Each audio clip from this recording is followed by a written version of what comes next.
And we are live with Robert McLaughlin. Yeah, we got talking, man. I do that sometimes, but then it'll go on for 20 minutes and I'm like, I wish I hit record.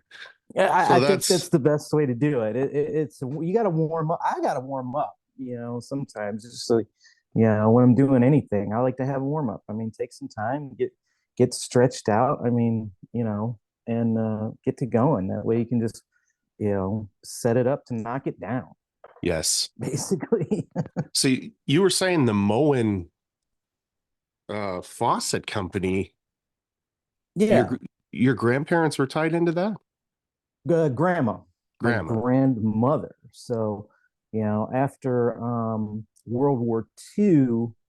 My grandpa and my grandmother got together. They went to school together in West Virginia. Their families lived close together in the hills of West Virginia. And um, yeah, they went to a small school, probably no more than 10 to 16 kids a year or whatever. Then Whoa. Yeah, so yeah, that's kind of how it was in certain areas. I mean, probably in the world, just if you're in a small area, there's not many Yeah, I suppose people so. and not many kids. It's kind of like the cowboy days, where like one town would have its own little school. If you ever watched one of my favorite shows is called Deadwood. It's Oh on yeah. HBO. Kind of the same thing. So yeah, after World War II was done, my grandpa went back to West Virginia, and him and grandma got together. They tried to make a life there. There really wasn't too much there. They started popping out kids, and eventually they fell in some hard times and moved up here. Moved in with some family that was in Columbia Station, Ohio, um, and started a life. Grandpa went to work at GM. Grandma went to work at Moen, and Right. yeah, they worked that way for gosh until they retired. You know, raised a family. They had 6 kids together.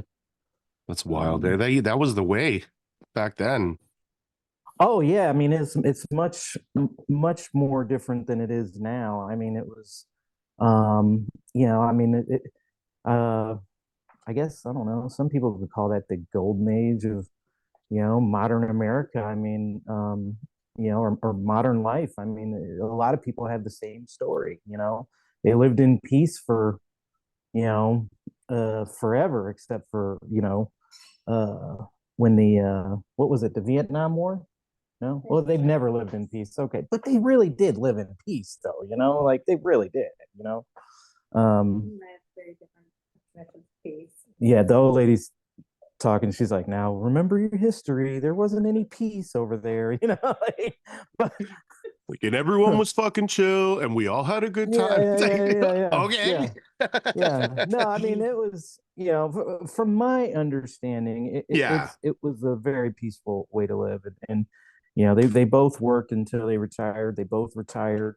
They both had pensions, and you know what? They didn't have pensions. No, we already had race riots in the 70s. Oh yeah, yeah, yeah, yeah, yeah. Now, yeah, yeah, yeah, yeah. My hometown had race riots in the 70s. Oh So it's shit. not like totally peaceful, but for them, since they were white and they weren't involved in any of that stuff, Well, and they were from West Virginia, they were just kind of like, yeah, we'll let those people do that, and I then we'll be mean, over here. if you wanted to get into like religious issues and racial issues, you can go anywhere on the planet and find one probably right now. You Oh know what I mean? yeah, Like, so oh yeah, there's all some of that stuff is almost unavoidable, just like the nature of the beast that it is. oh Um, yeah, but I know what you mean, like day to day shit. It was, yeah, I do totally understand what you mean. yeah. Um, Day to day shit, typical American family for the most part. I do have to apologize to all the listeners because this is your second time on the podcast. Oh yeah. And the first time has not come out. That is number one on the list. As soon as I hire somebody that's going to start editing stuff, it's going to be that episode. Yeah, how much does that even cost? I have no Like, idea. I have no idea. So this is what's happening. I've kind of found somebody, and I'm going to start getting kind of sponsorship money, little bits at a time, and I'll just put that in as a retainer for her to make clips and do whatever. And then kind of when we understand what the companies are looking for, you can focus in on making those clips, and you know, it should start paying for itself. Yeah. But man, I edited an audio podcast with Foz, and it turned out mint, but the video, I just can't fucking do it. I don't know. I can't figure it Wow. out. Yeah, I'm sure if I put a whole bunch of time into it, I could, but I'm just like, it's not in the cards for me. Yeah, the bus passed you on that one, kind of like me. It's like, You know, yeah, I'm over here on the computer, like, wait a minute, okay, I'll type in this, okay, and I'm just, chicken pecking or whatever, and it's not for me. it was really weird going from computer to like basically as soon as tablets came out, I never owned a computer again. I was like, Yeah. why would I need that? I have this dope tablet. And then when I started the business, I was like, I need a computer now, so I can, do the things that I need to do, which I probably could have done from a tablet, but I just, business computer, you sit down, you feel kind of professional. Um, Using the keyboard again and finding the home row. And it's just like, I used to be able to fly on a keyboard. And now it's like click, click, Yeah. click, click. Yeah, no, I could not fly on this keyboard at all, even if I tried. Like, just even putting my fingers over it and trying to do it is like, oh my God, dude, I don't even know. My fingers don't operate like that no more. That's probably it too, because this is just the, I don't know, like 13-inch or whatever it is. Like it's not the big one. It's the more compact one, Yeah. because I'll throw it in the backpack or whatever if I'm traveling. And my hands are fucking enormous. So you know what I mean? To try and like do the home row, I'm like rubbing all my knuckles together. Yeah. Caveman. That's right. Go. It's like just scream at it. It'll work. Oh, pretty soon you'll be able to do that. I'm sure they got some out there right now you can scream at. I mean, you can talk to Google. Like Google will just go off. Even if I say the word Google, like near my phone, it's gonna be like, bloop, bloop. What do you want? I'm like, nothing. I really wasn't talking to you. Yeah, but my phone's gonna argue with me. Yeah, but you said Google, man. What are you talking about? Excuse me, sir. We heard you fucking just say it, actually.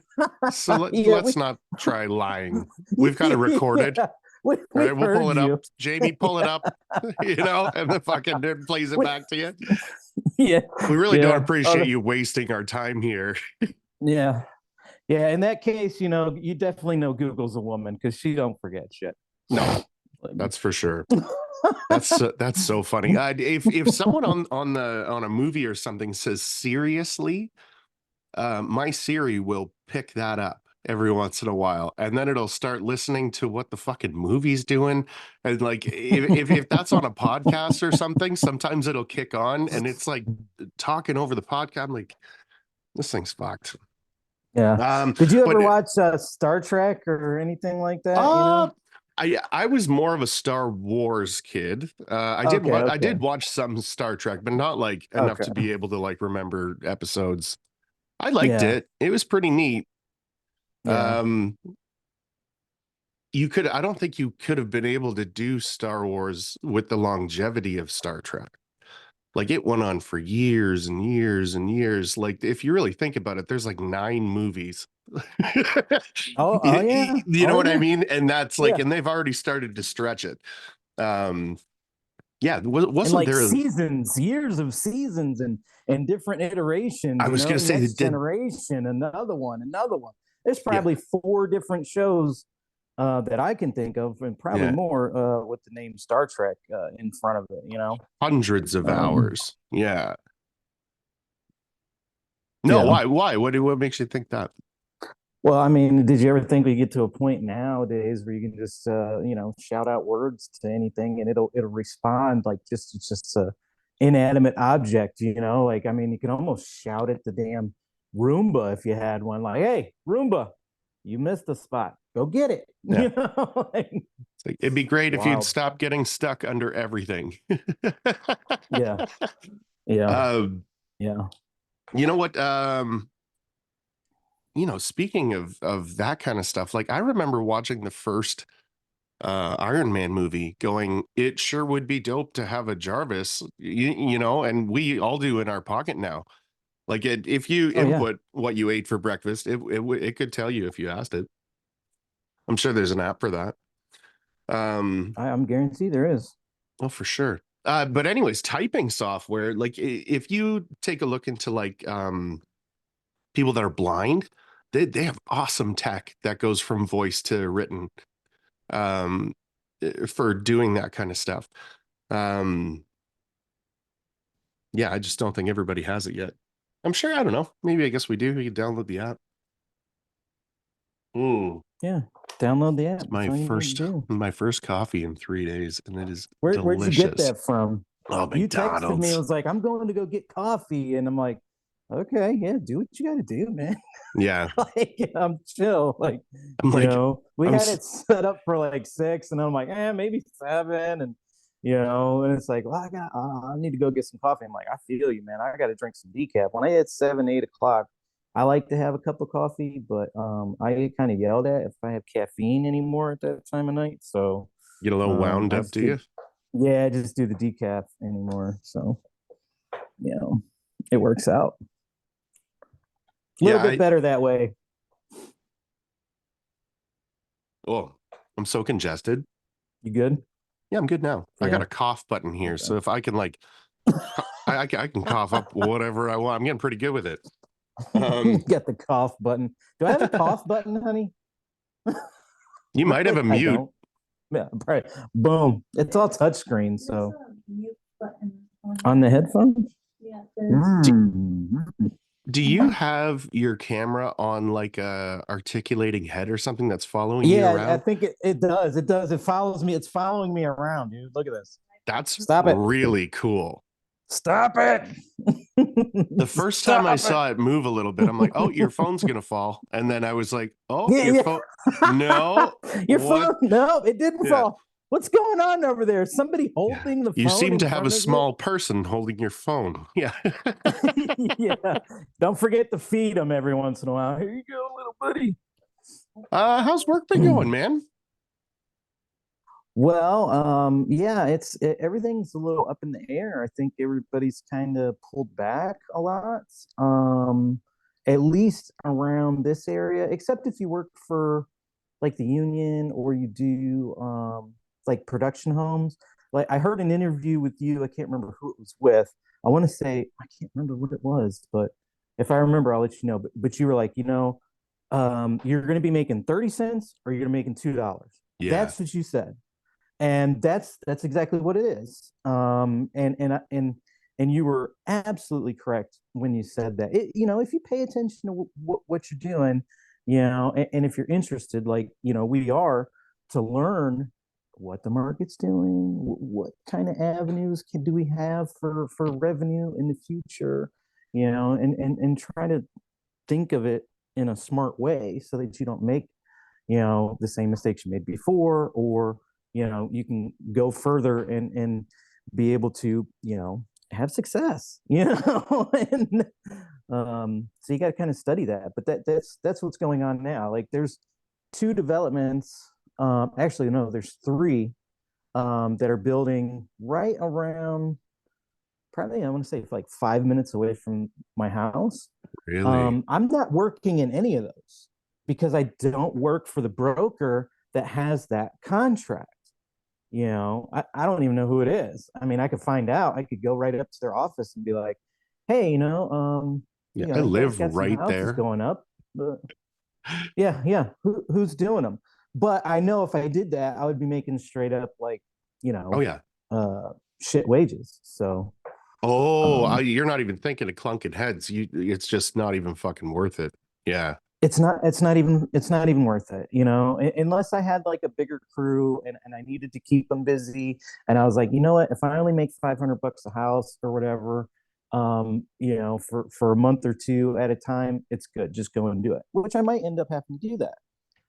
depending on what else comes through. But like I think before when I talked to Nick last year, which was like a whole freaking year ago, I told him I was like, I don't really want to be responsible for No. anybody else's income right now. I just don't. It's a volatile place out there. Unless you live in certain markets that are booming, Hmm. you're in an area that's already established.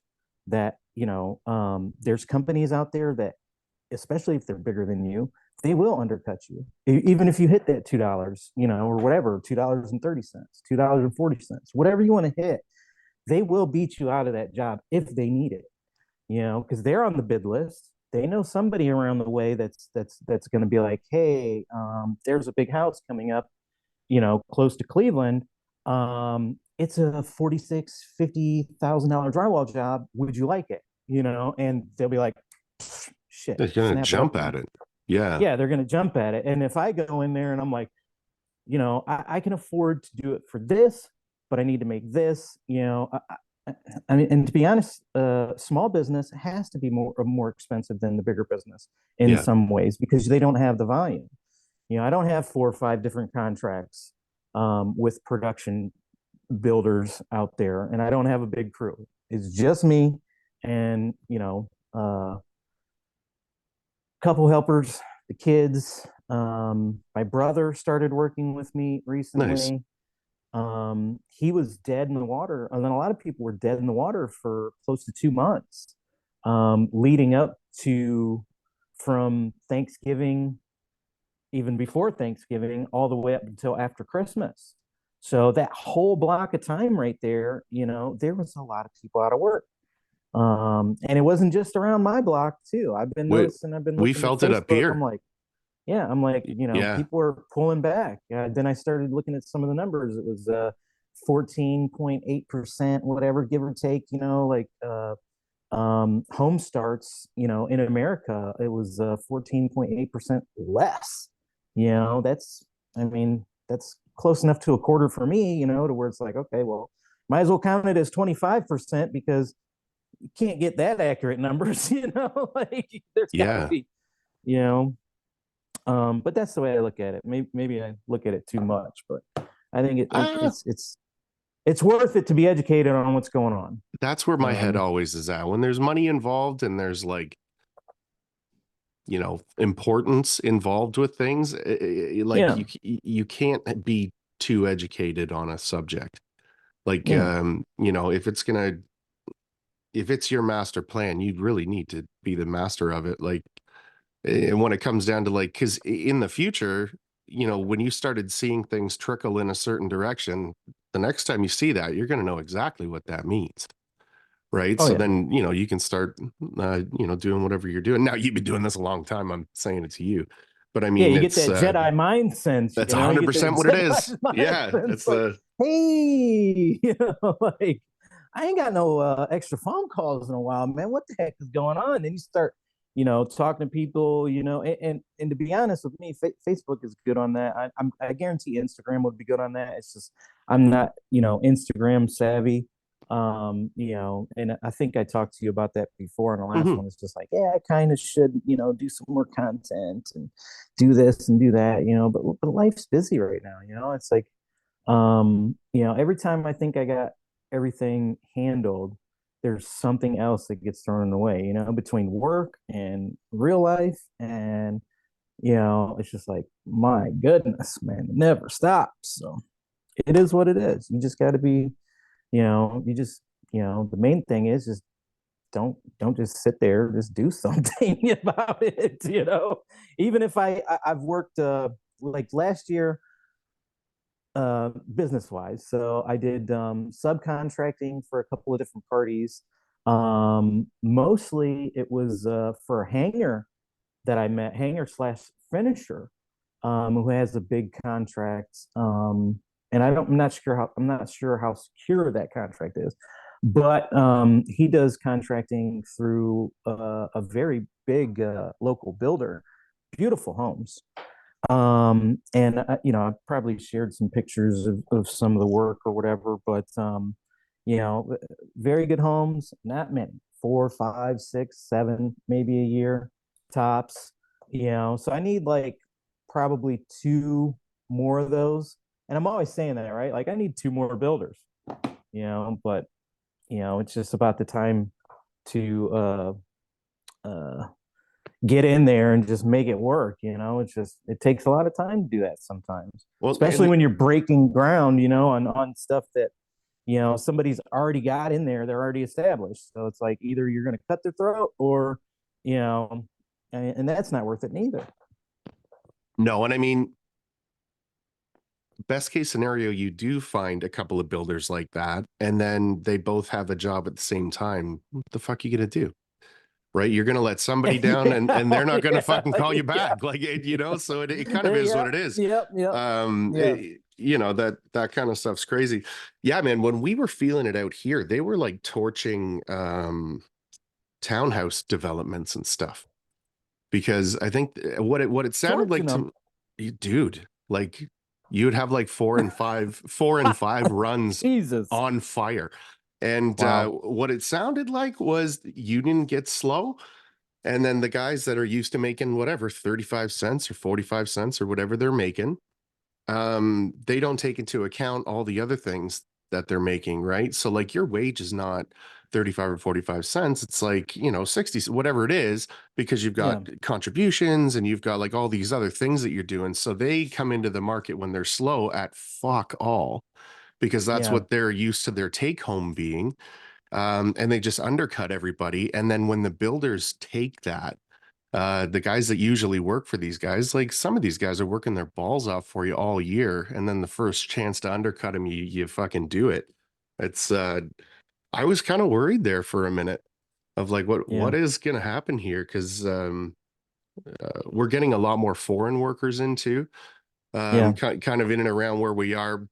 We're not seeing a lot of it yet. But like if you're paying attention, you see it happening, right? And it's like, as long as the quality's there and people are charging kind of an appropriate amount, it's these people that come in like super undercut, you'll never talk to a builder that was like, yeah, I was super happy with that job, because they're just not. Well, it's going to be close, right? So it's going to be they're going to take numbers from maybe like 6 months ago. They're going to be educated on those numbers, and then they're not updated. So we might be, because we just had like a 30% increase or something, I think, with certain suppliers. It's all over Facebook. Wow. People have gotten letters, another 30% increase, and it might have happened here, it might have happened not, but you got to be smart too. You got to shop around. Sorry to say, but loyalty can get you hurt too. If you're messing with one supplier and they're charging you $20 a box, but you go half hour down the road and you find a supplier that's still got stock at like $13 a box, or if you buy bulk, you're getting $10 a box, depending on what material you want to use. And same thing with board too. I mean, anything you need in relation to your business, if you can find it cheaper, I guarantee you're going to go for it, material wise, and labor's the same way, but some people will come in, like you said, if they're working hourly, they're working for a company like a commercial company or a union or something like that. They get laid off, then they go to one of these brokers that has a contract with the cookie cutter builder. Like down here, it's like Ryan, the Pulte's, etc. Up there, you got, probably DR Horton, whoever the heck is up there. I'm not sure what it is. But I've done my research enough to know that they even have them in Alaska. They're called Spinellis or Spinels or something like that. Not many of them survive up there because they get ran out. Bet. You can't build something that's not going to survive the elements up there. You'll get ran out and you'll get sued into oblivion. And there's probably old money that's been up there, and like old time contracts that have been up there forever, like guys that have been building there their whole lives. Well, yeah, I mean, plus it's a lot easier to bury somebody up there. I mean, just get rid of them. I mean, it happens all the time. I mean, it's lawless. It's the last frontier. It's the last free state in America. Alaska. Yeah. Even Hawaii's got a lot of freaking way more restrictions and stuff on it, because Hawaii is like a 24/7 tourist spot. So they want to keep Right. that place squeaky clean. They want to keep it ready to go for anybody that wants to come from anywhere in the world. Alaska is more like a niche, tourist spot where, nobody comes there for 8 months out of the year. But when summer comes, the population can go from 700,000 to 3 million overnight, Whoa. and it's a different market, and a lot of those people, they're like, okay, well, there's plenty of land. Nobody goes up there and says, wow, it's so crowded up here. Everybody Oh, goes up there and look at all this you know, stuff. Yeah. yeah, yeah, everybody goes up there and they're like, oh my god, this will be a great place to have a home. And because most of Yeah. the people are up there in the summer, and then they talk to a builder. The prices are comparable, to whatever, especially nowadays, the prices are really comparable to whatever's in the market anywhere else, that you can buy for a house. And they're just like, you know what, screw it, we're going to build a house in Alaska. That's why, Wasilla in some of those markets is some of the fastest growing markets in America, you know. And I can go all up into that, we could talk about that for hours, for I sure. I looked at northern Manitoba, man. I found like this nice little place. I think it was like 50,000, but it was just the land and it had a hydro stub into it. And I was like, fuck, I should just get it. Like, not that I have that kind of money lying around, but like you could pay a fuck all mortgage, and then Yeah, own the property and then, yeah, go build on it one day kind of thing. But yeah. that was a couple of years ago. But I bet you'd still find little gold mines like that, just somewhere Oh yeah. fucking way out of the blue or way out of the ordinary. Well, Yeah, I pretty don't know if you've crazy. seen this in your neck of the woods, but I've seen it in Alaska, and I've seen it in Texas when we traveled there, because we did go through like Tennessee, Kentucky, Alabama. We went to go to Texas to go visit my parents, who live like an hour south of San Diego, or no, San Antonio. Sorry, Hmm. I know it's San Diego's California. Oh, they're an hour north. Okay, so anyway, um, you see lots with a camper on it, and there's a lot of people that are just, they're doing that. They're moving into campers, they're moving into vans, they're doing the van life stuff, and they're just working and saving up their money so that way they can build a cabin. I mean, hell, I've got the same damn plan myself. It's Hmm. a great plan. It's a great It's plan to not, have. yeah. You know, and whether you can make it work, you just gotta educate yourself. That's one of the reasons why I was so involved with construction pros, um before the Alaska trip, was kind of like delving into, all right, well, if I'm going to have a plan for this and do this, I'm going to learn a little bit more. And especially if I'm going to be in the business of hanging and finishing, then it's going to be worth it for me to learn a bit more about the protrusions that are coming through, the HVAC, the electrical, all that other stuff, and then some of the framing, and just learn some of the tricks. So that way I know, if somebody's trying to really gaslight me on some jobs or whatever, like, um, and then obviously build a cabin on my own, maybe one day, probably not 100% on my own. I'll probably try to save up some money and subcontract out. And I'm not an engineer, so Yeah, but I mean, you'll um be there. Like you'll be yeah, part of the process the whole way through. yeah, I'm a firm believer in not doing things I'm not super good at. yeah, Like like I'm not ever doing the electrical. Like if I had unlimited time, I would run it all. Like yeah, I think I would understand, to what to do, but I'd never plug it all in. Same with the plumbing. Like I would just never do that. yeah, You hire it out. yeah. It's Um, funny. I worked with an electrician here recently. I helped him on two big projects and a couple of what are the balloons? What did you see you that? know No. what? This fucking thing. Ever since I ever since I bought into it, like now we can talk for fucking 10 hours if we want to, right? Okay, okay. But like if you like thumbs up or like do certain things, it'll like put shit on the screen. Do I Harry couldn't Potter. honestly, man, I couldn't imagine being a big business person having a fucking $1 million deal discussion and balloons popping up. Do you know what I mean? Or I'm like, what the fuck is going on? This is a fuck Yeah. around podcast, and I'm like, hey, get your fucking propaganda off my screen. It's cool. I mean, F it, like Hey, I if like I'm being balloons. Yeah, sentenced to life and the judge is over here and I'm over here, fucking I get some balloons. balloons. It's like, all right, sorry, Mr. McLaughlin, we're gonna have to put you away for life. And then he, Yeah. he sticks his finger out or whatever, gives a thumbs up to the Congratulations. bailiff, and then balloons start flying. Yeah, that's wild. It's absolutely wild. But hey, that's technology. That is. Changing the world, bringing us together. I would have never met you if it wasn't for social media ever. I would have never knew who you was. You would have never known who I was. And it's all thanks to the wonders of technology. It's pretty cool. We've had that But talk. Oh, sorry. Go ahead. oh yeah, I was saying like before, you were like, oh well, I wouldn't do the plumbing or whatever, but anybody could do it. That's true. Anybody could do it.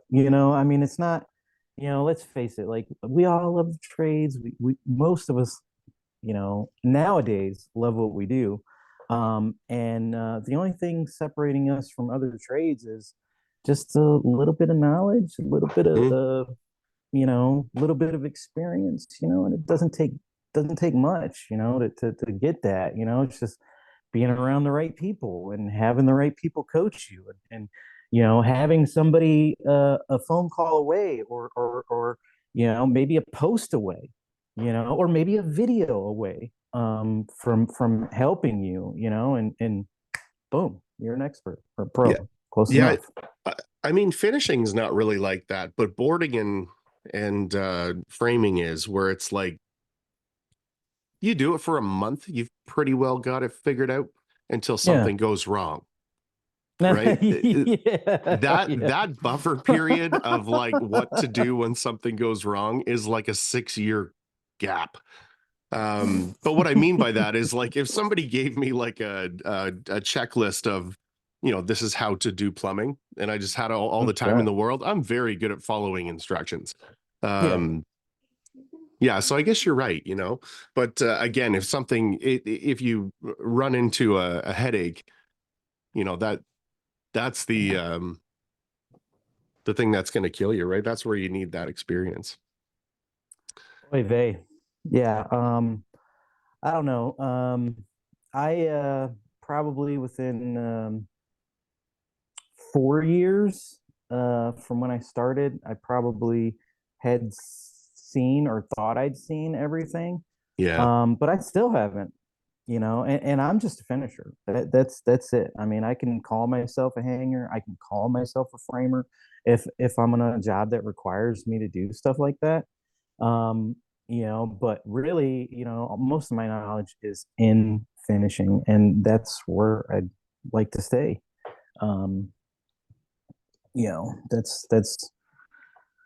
That's what I'd prefer to do. But if I have to, I'll do other stuff. I mean, I like it. Like I did the framing first, and boarding, and then wood framing and stuff, and went through the whole shebang of learning all the things. And finishing is so peaceful. When you're doing something very difficult, it like takes all of your mental capacity, and it's like peaceful. Yeah. And then on the easy stuff, you're flying and everything looks fucking dope. You know what I mean? Like running a box all day, and you just turn around and you're like, wow, this looks way better than it did this morning. Yeah. You can't beat that. Oh no, you can't. So in my career, it was all finishing. So I started out with my dad and them, and that was all production. So like you start out with all the tools. I mean, 15, 16 years old, you're running the gun. And the last thing you learn is hand finishing in like a production environment. The last thing you learn is hand finishing. because they don't trust you to go Yeah. use a pan and knife or a hawk and trowel to do that detail work.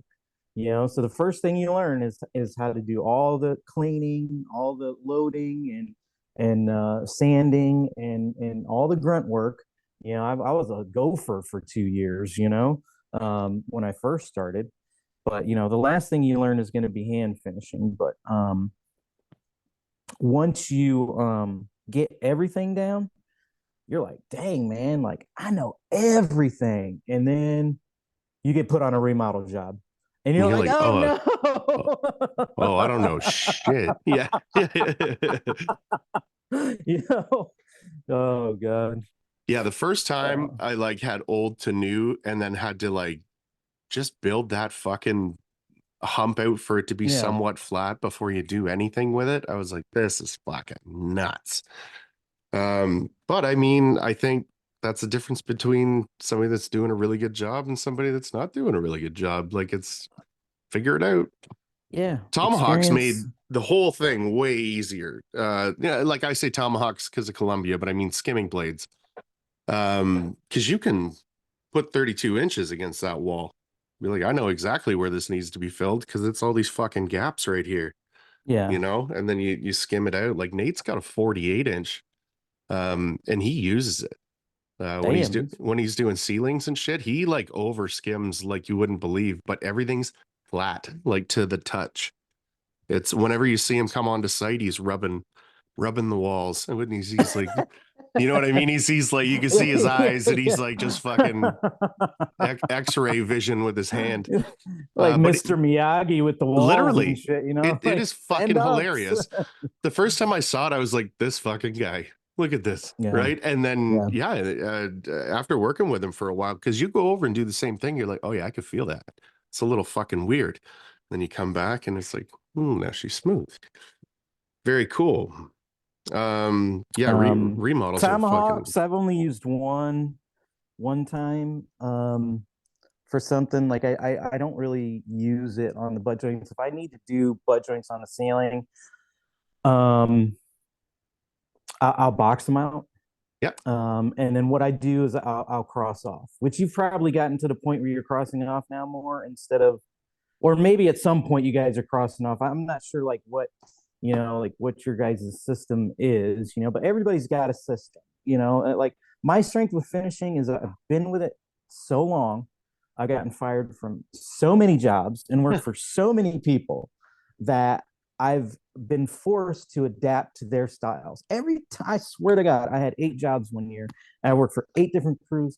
They did everything different, from the taping all the way down to the sanding, and just going through that and seeing that every time you start a new job, especially hourly, it's just like, oh my God, dude, everybody does everything freaking different. I don't even care if they look the same in the photos. You don't know how it got done. Them No, guys could have been in there with freaking tomahawks.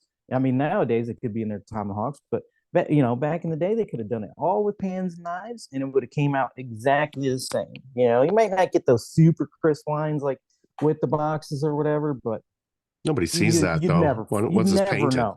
Yeah, Hmm. once it's painted, you never know. That's another thing to consider too. Like, what can you get away with? Because I used to have to go through a lot of trouble as a subcontractor. I never went through trouble with anybody picking my work apart when I was hourly. Right. Only when I was a subcontractor would people try to pick your work apart. And I told somebody the other day, I'm like, only people that lose sleep about drywall is people that are paying for it and the people that are getting paid for it. That's Yeah. it. Everybody else, if you're just, in there to get a paycheck, you ain't losing sleep over it. You're just in there doing what you got to do. So how do you finish your butts then? If you're boxing them, like what's that process? So nowadays, depending on the butt, I'll either cut it out. What depending on what it looks like, I'll cut it out, kind of like not a total V. You don't have to do a total V, but depending on where the screws are placed in the butt, sometimes people put them a little too close together, and it's not good. Hmm. Um, you kind of just like V it out real quick. It take a half an hour to go around with a razor knife and just kind of cut the loose paper out, check everything. you Yeah. know, and I do that to the whole job. Then I'll go around with some 20-minute, usually some 5-minute, because I'm just quick enough to just mix up a little bit and, Yeah. Bang, you bang, know, bang. fill up a couple holes here and there that need to be filled before they tape. So I'll do a little bit of pre-fill. If it's a certain type of board with a recess that's bigger, because the recess, not all recesses are made the same.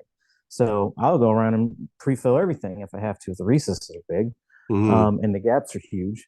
And same way with the butts. And then I'll either use some fiberfuse or I will run it with the gun and use paper tape, Mhm. depending on what I feel that day.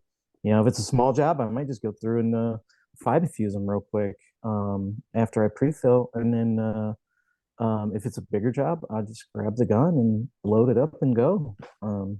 Do you ever run Uh, fiber fuse through the taper? I have.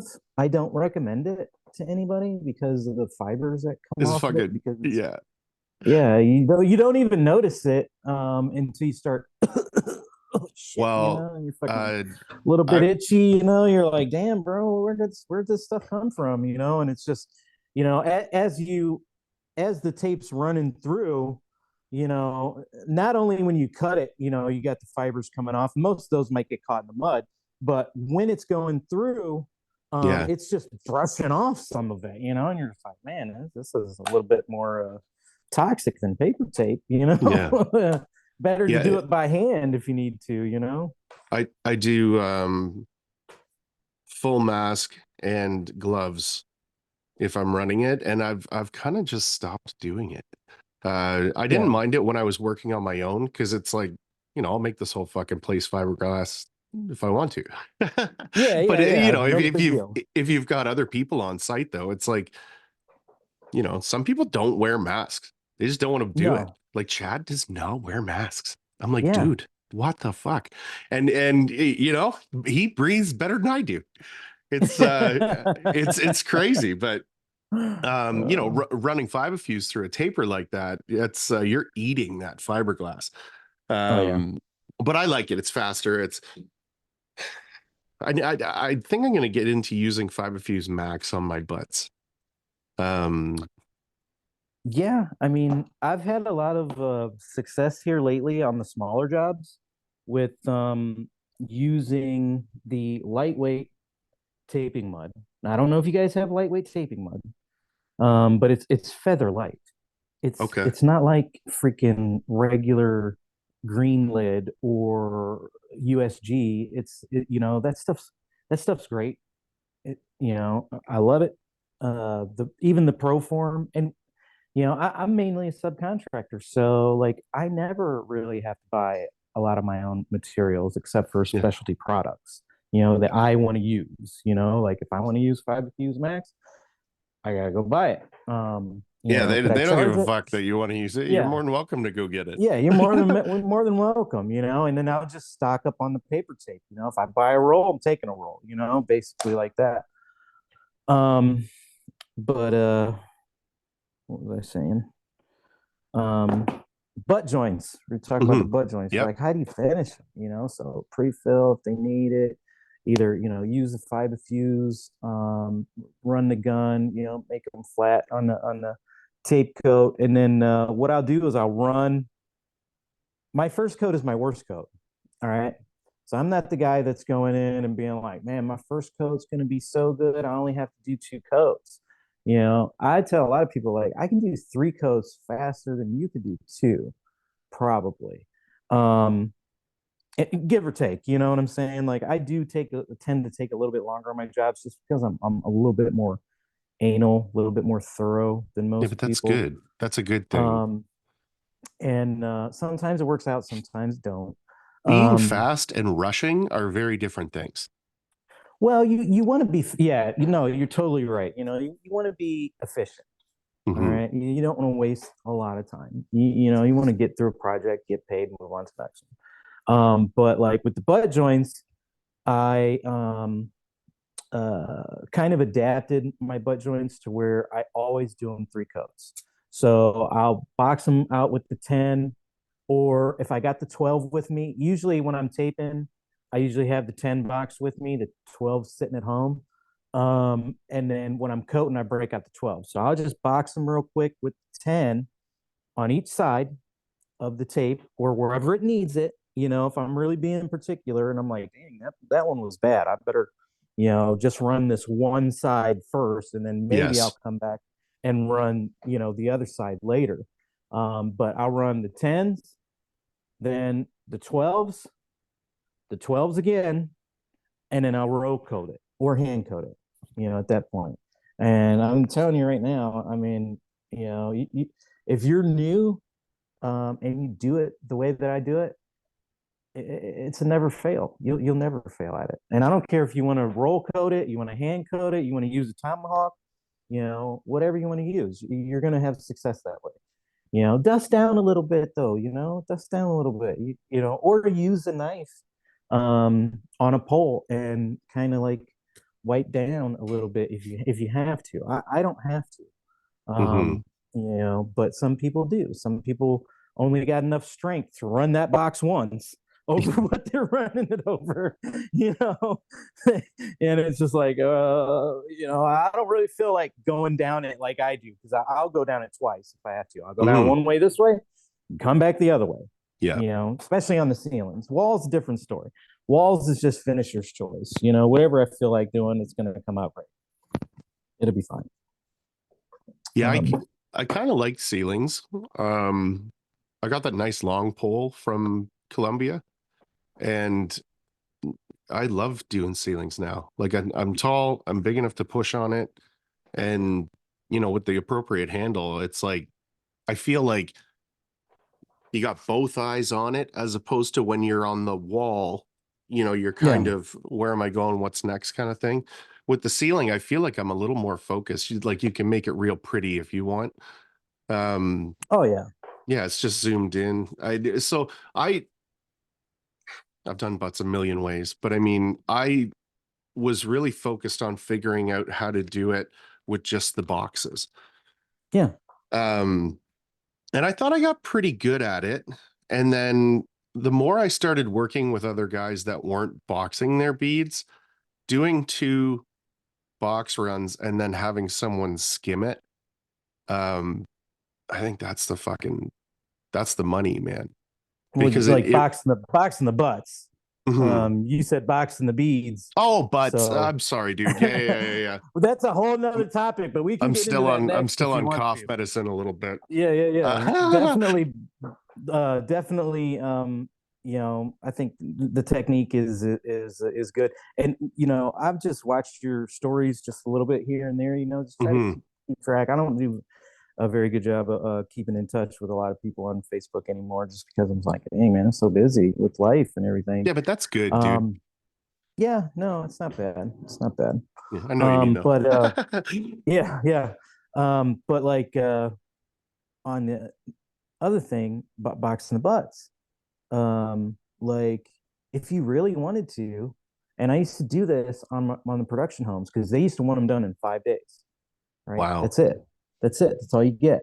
If you go a little bit longer than 5 days, you better have gotten in there early on the weekend before your start date on that Monday, and kind of like get ahead, and then kind of take the extra 2 days on the end of the week, and finish up and get it sanded by Monday. So you could kind of do that, but Hmm. then it kind of gets a little bit muddy.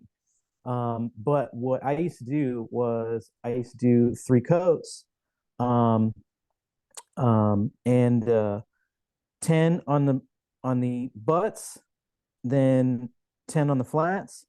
Then next day I would box my butts, and then I would cross off with my 12 box, after the butts were dry. So there's 2 coats on the butts, there's 1 coat on the ceiling flats. Then everything's dry, you go over them flats a second time and with the 12, and you're basically crossing off. And And then sorry, yeah, that's what you mean by crossing off, right? You've done your butt, it's tacked up, and now you're doing both bands through it. you're getting the cross, right here, you're going to have a little bit of Like a tie-in. that gap right there, that Yep. tie-in, right? Yep. Now Yep.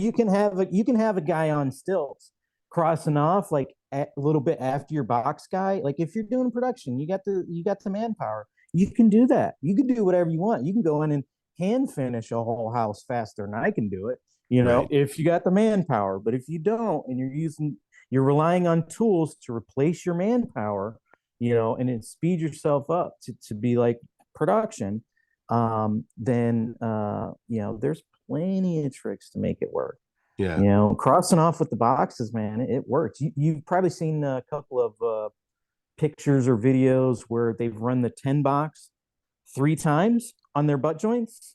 You can see like one strip on the side, one strip in the middle, and one strip on the other one. No. That's like look around, you'll see some pictures of Okay. that. But like that's something you can do instead of skimming the whole thing, right? And then when you go in and you're sanding, I don't know if you do this, but I was taught to do this. And when you're sanding, you should always have a pan of mud with you.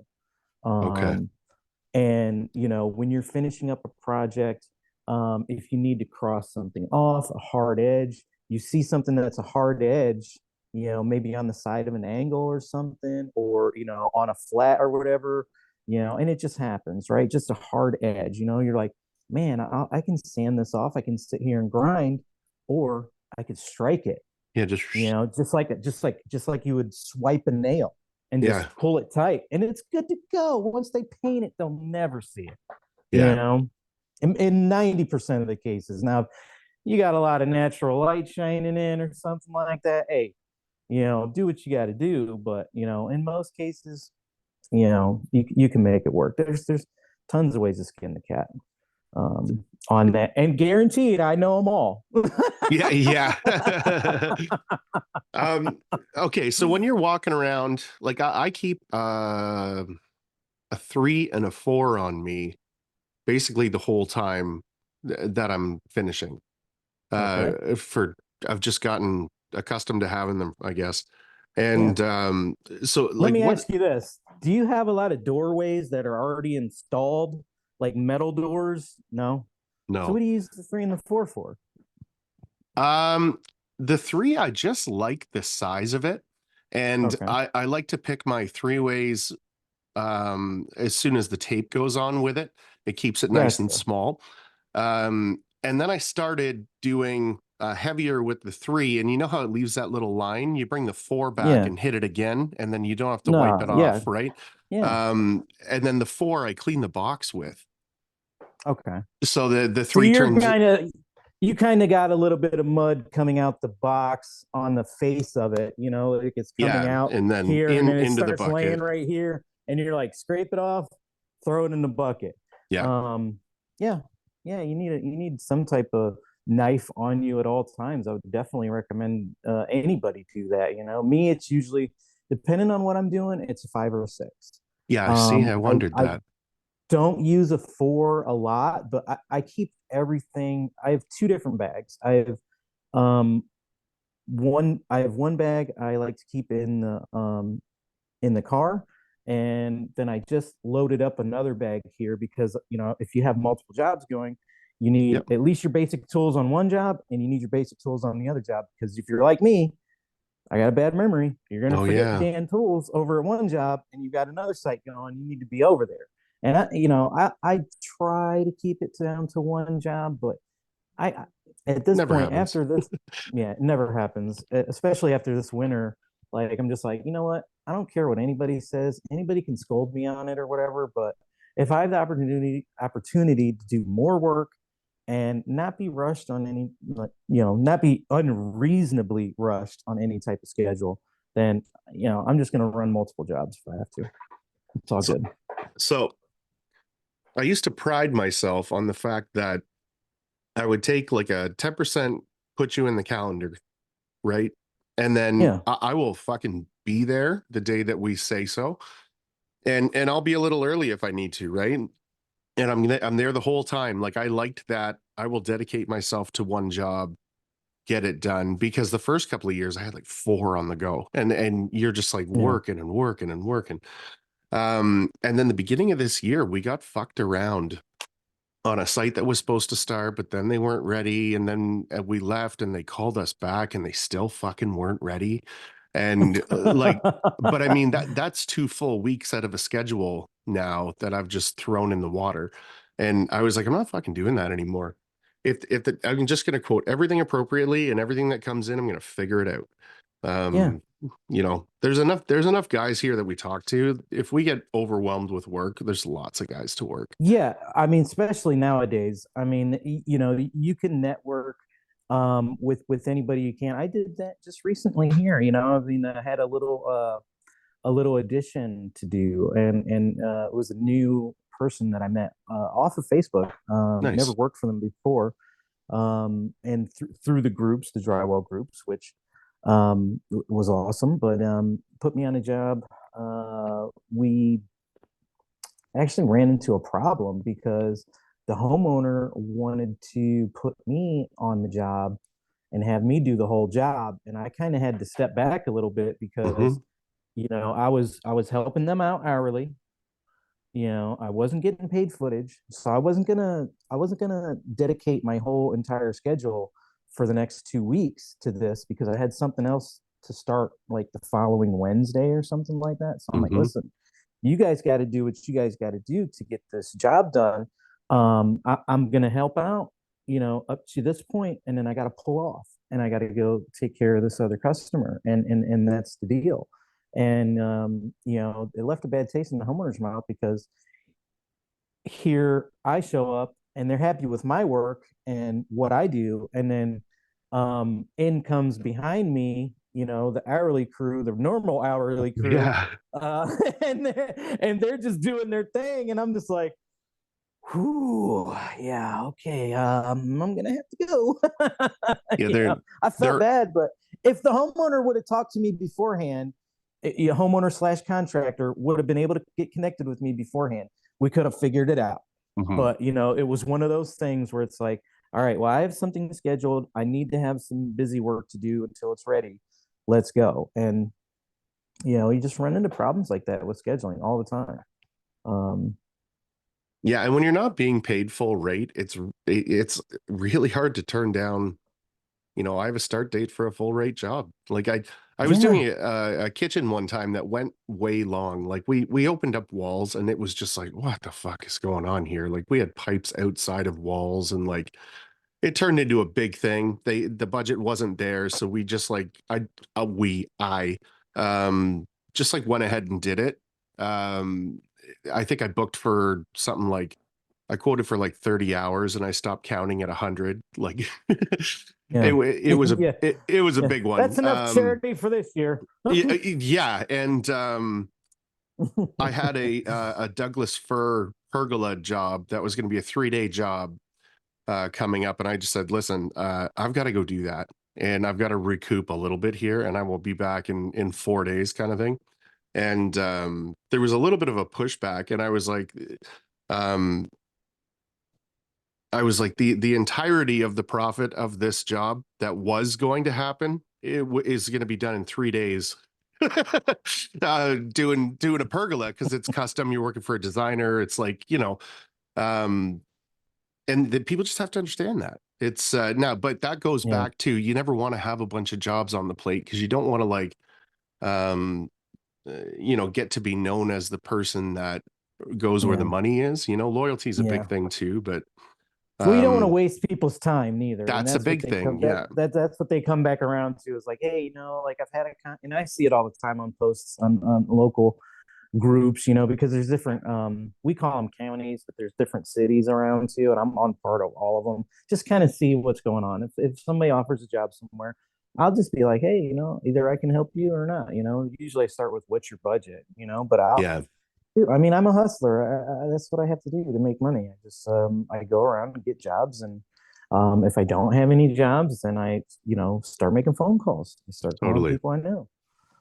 And I think that there's plenty of people like me out there that do exactly the same thing.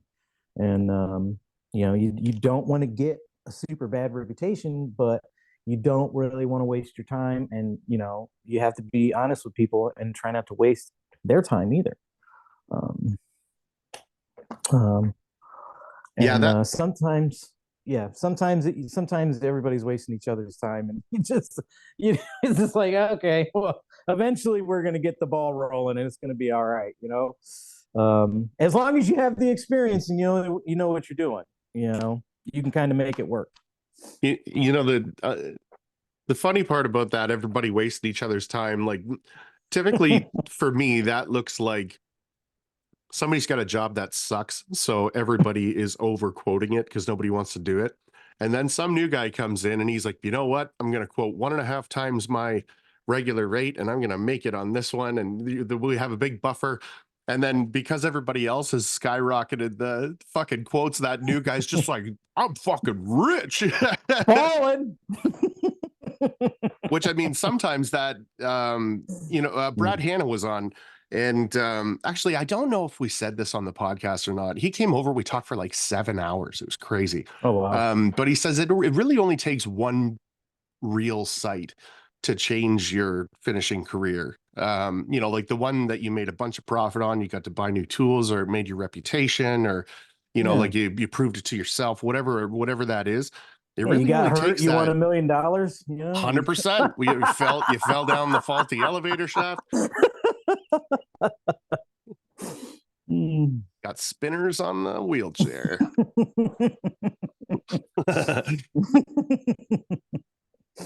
Oh, that's why I like you, Sean. You've been around. You Well, know I've what's definitely up. been around. Yeah, yeah. Yeah, you know what else I was thinking? Like, I feel like anybody can do those first 2 coats. Like, if you've got any sort of like experience at all. So, like it's when you talked about before, like you were in there and you did, the first part of the job, and then you had to go to your other thing, and some other guys came in and probably fucked it up. If that had been backwards, that's ideal. Where Yeah, you kind of come in for finish skim. correct. Yeah. I'd really like to start seeing that more, because you would get more people learning. Um, I don't know. And then they would see the finishing step, like I'd just like to see more apprentices, but I don't know how I'm going to achieve that without going like the union route. I don't even know where to start of looking for an You start in apprentice. the you got to start in the high schools. Yeah. Just really, I mean, you got to start. We have schools around here uh, that are trade schools. Okay, so kids go there, they get bused from their home school to is that the dog? Oh Lord, Is it's that a playing with the squeaky squeaky toy. toy? That That makes is me a so squeaky. Can you happy. hear that? Oh shit. Yeah, I Oh love it. wow. Come here. I can't even whistle. Uh, Let me see if I can track him down real quick. all right. Okay. There was a video on my Instagram that came up, Oh, and he's gone. it says our romantic Valentine's dinner, and it's like this candlelit dinner and steak, and the dog is just sitting there squeaking a toy like that. But it's like 2 feet from them, and they're like trying to have this nice dinner. Oh, Yeah. that Now totally reminded me. my parents breed golden retrievers, Oh, no and way. my mom flew from Texas to Ohio with a puppy to surprise me for Christmas this year. This year? Oh, I Yeah. love that, man. Yeah, yeah. So now I hate my mother Yeah, well, because she saddled me with an extra baby, and I'm 43. So I'm like, thank you very much for saddling me with this responsibility. No, it's great. It was awesome. Um, um is it gonna be a sight oh, dog? eventually, he's a real big scaredy cat. Like, he's scared of the snow. He was born in Texas, got him Yeah. up here, and right away it snowed. So there was like snow on the ground.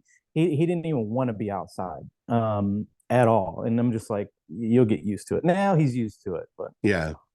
he's about doubled in size and stuff. But I love dogs. I think it's a great thing. It was very awesome of my parents to do that. And my mom, she just would not stop talking about it. they planned in secret for like, I don't know, 2 months or whatever to surprise me. Yeah. And like I guessed it too. I'm like, yeah, you- am I getting a dog? Like, they're like, we can't tell you. I'm like, yeah, I guess I'm getting a dog. But yeah, he loves them squeaky toys. Oh my god. Dang Yeah. dog. When you like think about why it squeaks, then you're like, oh, it just likes the Oh. sound of that like death. Where the dogs are like, yeah. Yeah, die. I love This that death. this one doesn't stop dying. You just keep Death. chewing on this one. Yeah, yeah. More death hiss. Oh man. Oh Amazing. geez. Good Uh stuff. Good stuff. you got any big stuff this year? Any big plans?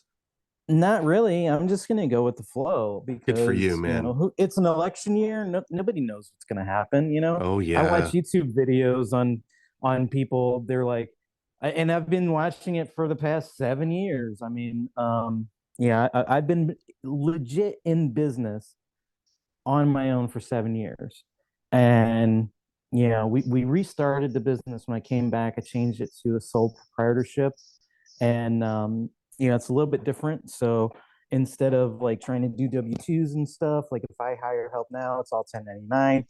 Hey, it is what it is. Sorry guys, I can't, I just can't promise you 50, 60 grand a year if you come work for me. Sorry. I can maybe give you a couple thousand on a project here, maybe Hmm. once or twice a year, but that's the best you're going to get out of me. That's the most help I can get because I'm in the same boat.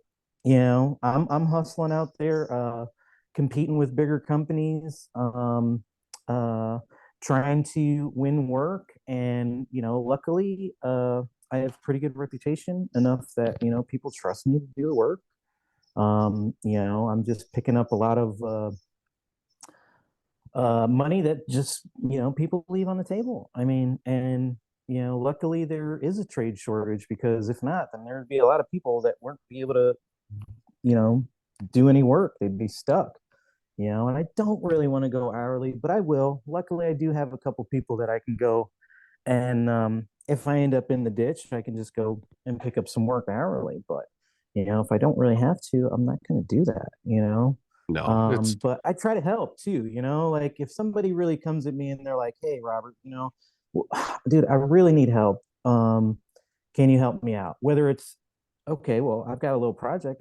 I got two projects going. Maybe you can go over there and just kind of tape it out, maybe code it out, and then I'll come back around and finish it. We can texture it, sand it together, or whatever you want to do that. I'll try and help somebody out. And then on the other end too, be like, hey, Robert, I'm hanging a house and I need some help, like I can jump mhm, right in, and come totally. and help, like, oh well, Robert, I can't really pay you like $30 an hour or whatever. I'm like, dude, I'm not worried about it. Mhm. How many days do you think it's gonna take for us to get this on? Well, it'll probably take us like, I don't know, a week or something. I'm like, just pay me $20 an hour. It's all good.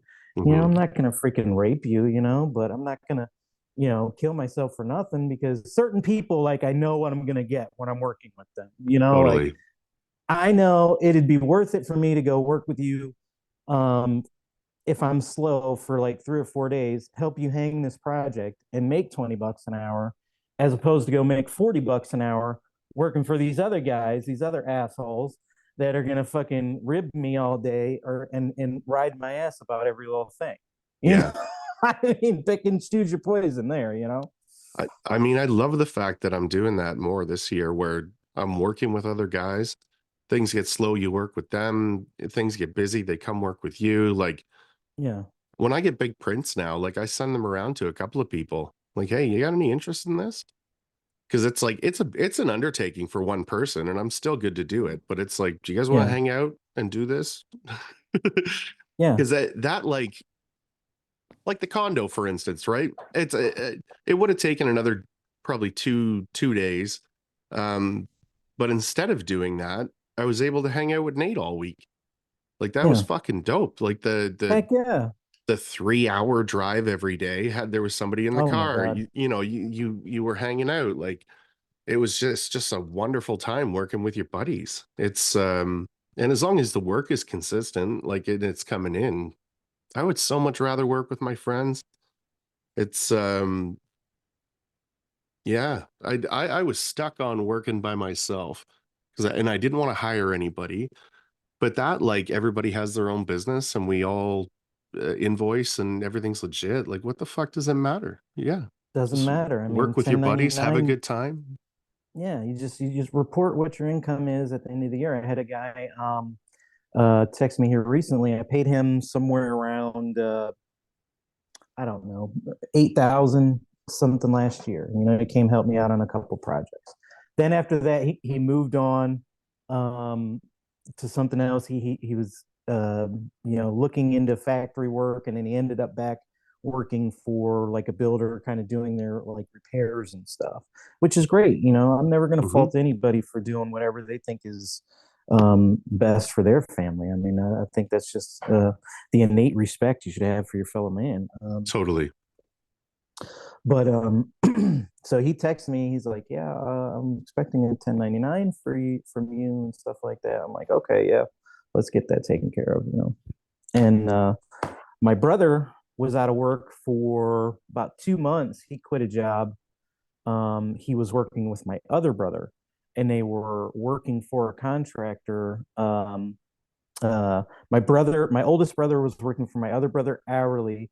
My other brother was working as the subcontractor, and then paying him.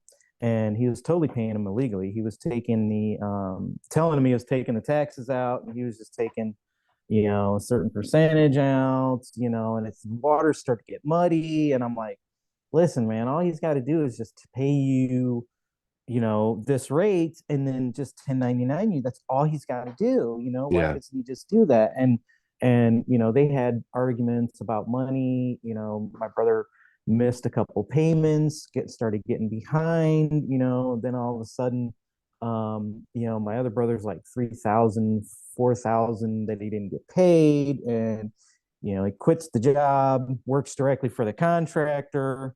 The contractor, even at that point, was kind of like hit and miss, you know, $400 or $500 a week, you know, in hourly work. And maybe you might get paid on Friday. I'm like, dude, just come Maybe. work with me. Yeah. You know, I'm just come work with me. Like, I'm not going to promise you $1,200, but if you just come work with me, I pay the same in apprentices or laborers every week.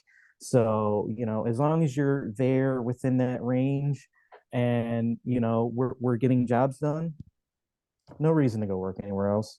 Hmm. Just, you know, and um so that's what I'm doing this year. Just kind of, you know, taking on a little bit more responsibility, looking for more work as always, trying to keep up with the work that is you know, supposedly scheduled. There's been a lot of stuff that's been canceled. There's been a lot of stuff that's Oh, been you know, underbid as well, where it's like, oh, that's a shoe in, and then boom, underbid by somebody, and it's gone, you know. And then it's like, wow, that, you know, you start adding it up, and you're like, damn, you know, last year I lost about $30,000 close to the end of the year, in stuff that I bid out.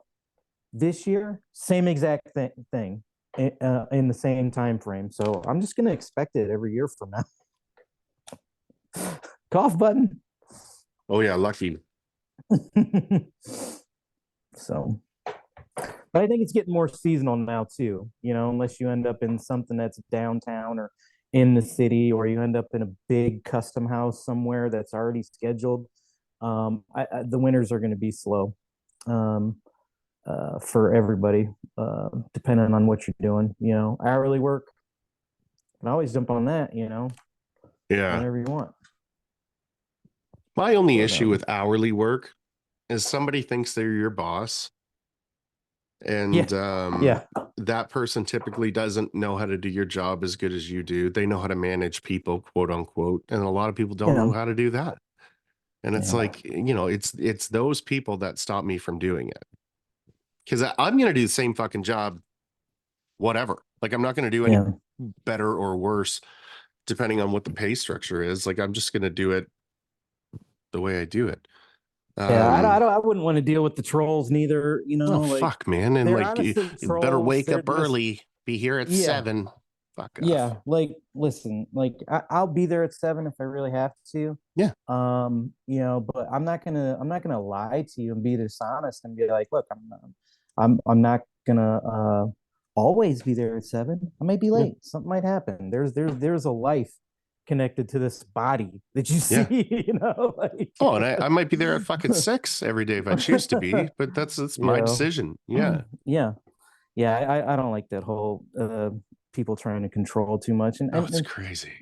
another thing too is that's another reason why I don't want to have a big crew anymore too, is like I don't want to be a big crew, but I can work as part of the right big crew. You Correct. know, and there's been times when I've been on bigger crews and it's like things have been great, things that go well.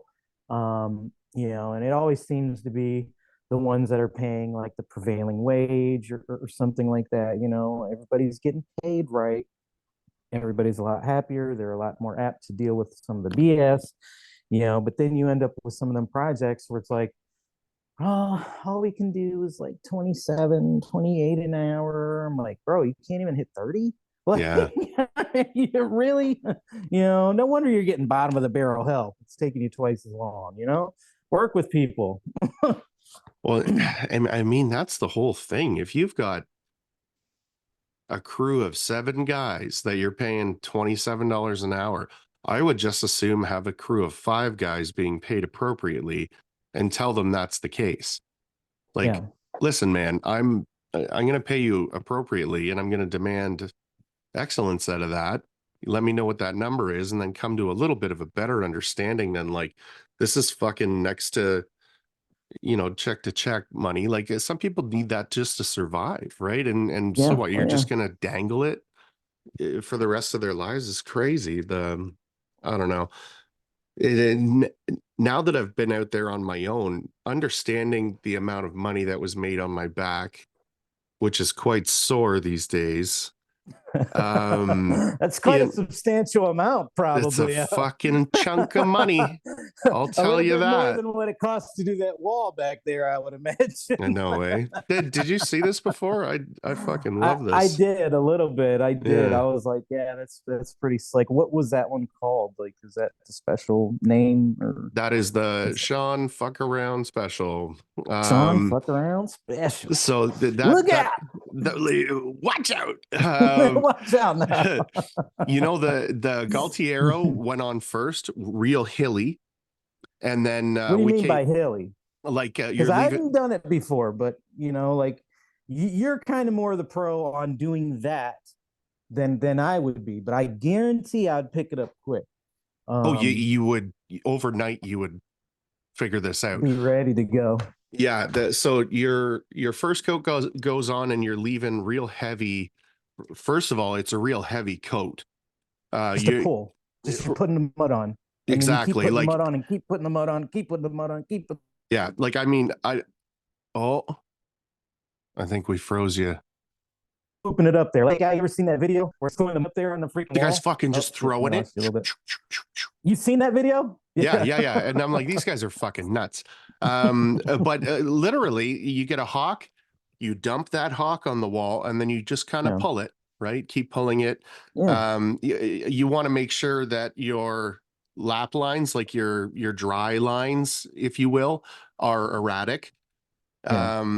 But you're Oh, leaving. so you're leaving the lap lines and kind of like yeah. knocking it down a little bit.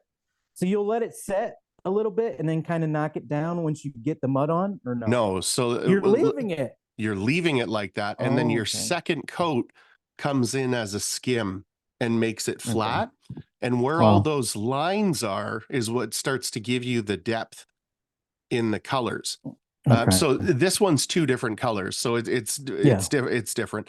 And then when I saw it, I didn't like that it was white, so we came back with a black on top, and then there's a gold sealer. But typically with the same color 2 coats, tons of lap lines, lots of material, and the second is a very tight skim to make it flat, and then where Gotcha. the peaks and valleys are is the variation in the colors. And I Yeah. mean, you would figure that out in an afternoon. So if you Um, wanted to, you could do 3 coats oh, and totally. kind of like try to do like, instead of just doing 2 colors, go ahead and do 3, and then do Hmm. do a sealer, which has kind of got a color on it. You're saying you did a gold sealer, or Yeah. is it clear? Okay, that's So cool. hold on, I'm gonna That's see if cool. I can get us close to this. Um, for everybody listening, you're welcome. Yeah, you see right here, those are Yeah, I see it. they're scratches in the wall. If you get closer to that, that's Yeah. gold. Wow. And so I don't know how Nick does it, but when we went to Illinois, we put black mica powder in it, and where it collects, you really get that color out of it. It's Yeah. Fresco's a dope product, man. It's a lot of Yeah. fun. Yeah, I've talked to Nick a couple of times because I wanted to do a couple of projects or whatever. It's just where I live now, like in Alaska, it would sell a little bit better. I Hmm. guarantee it. Everything's But like custom. over here yeah, everything's custom. So every house is different. And once you get it in one of the builders, you're gonna get all the builders. I guarantee Hmm. you. They're all gonna be calling you. Especially if you do it in a special way where you're clean, you're efficient, you're in and out, and you're at a decent price. I guarantee you can pull 2 grand by yourself a week doing it up there. Probably just hit a house. They do more than 52 homes a year. So Wow.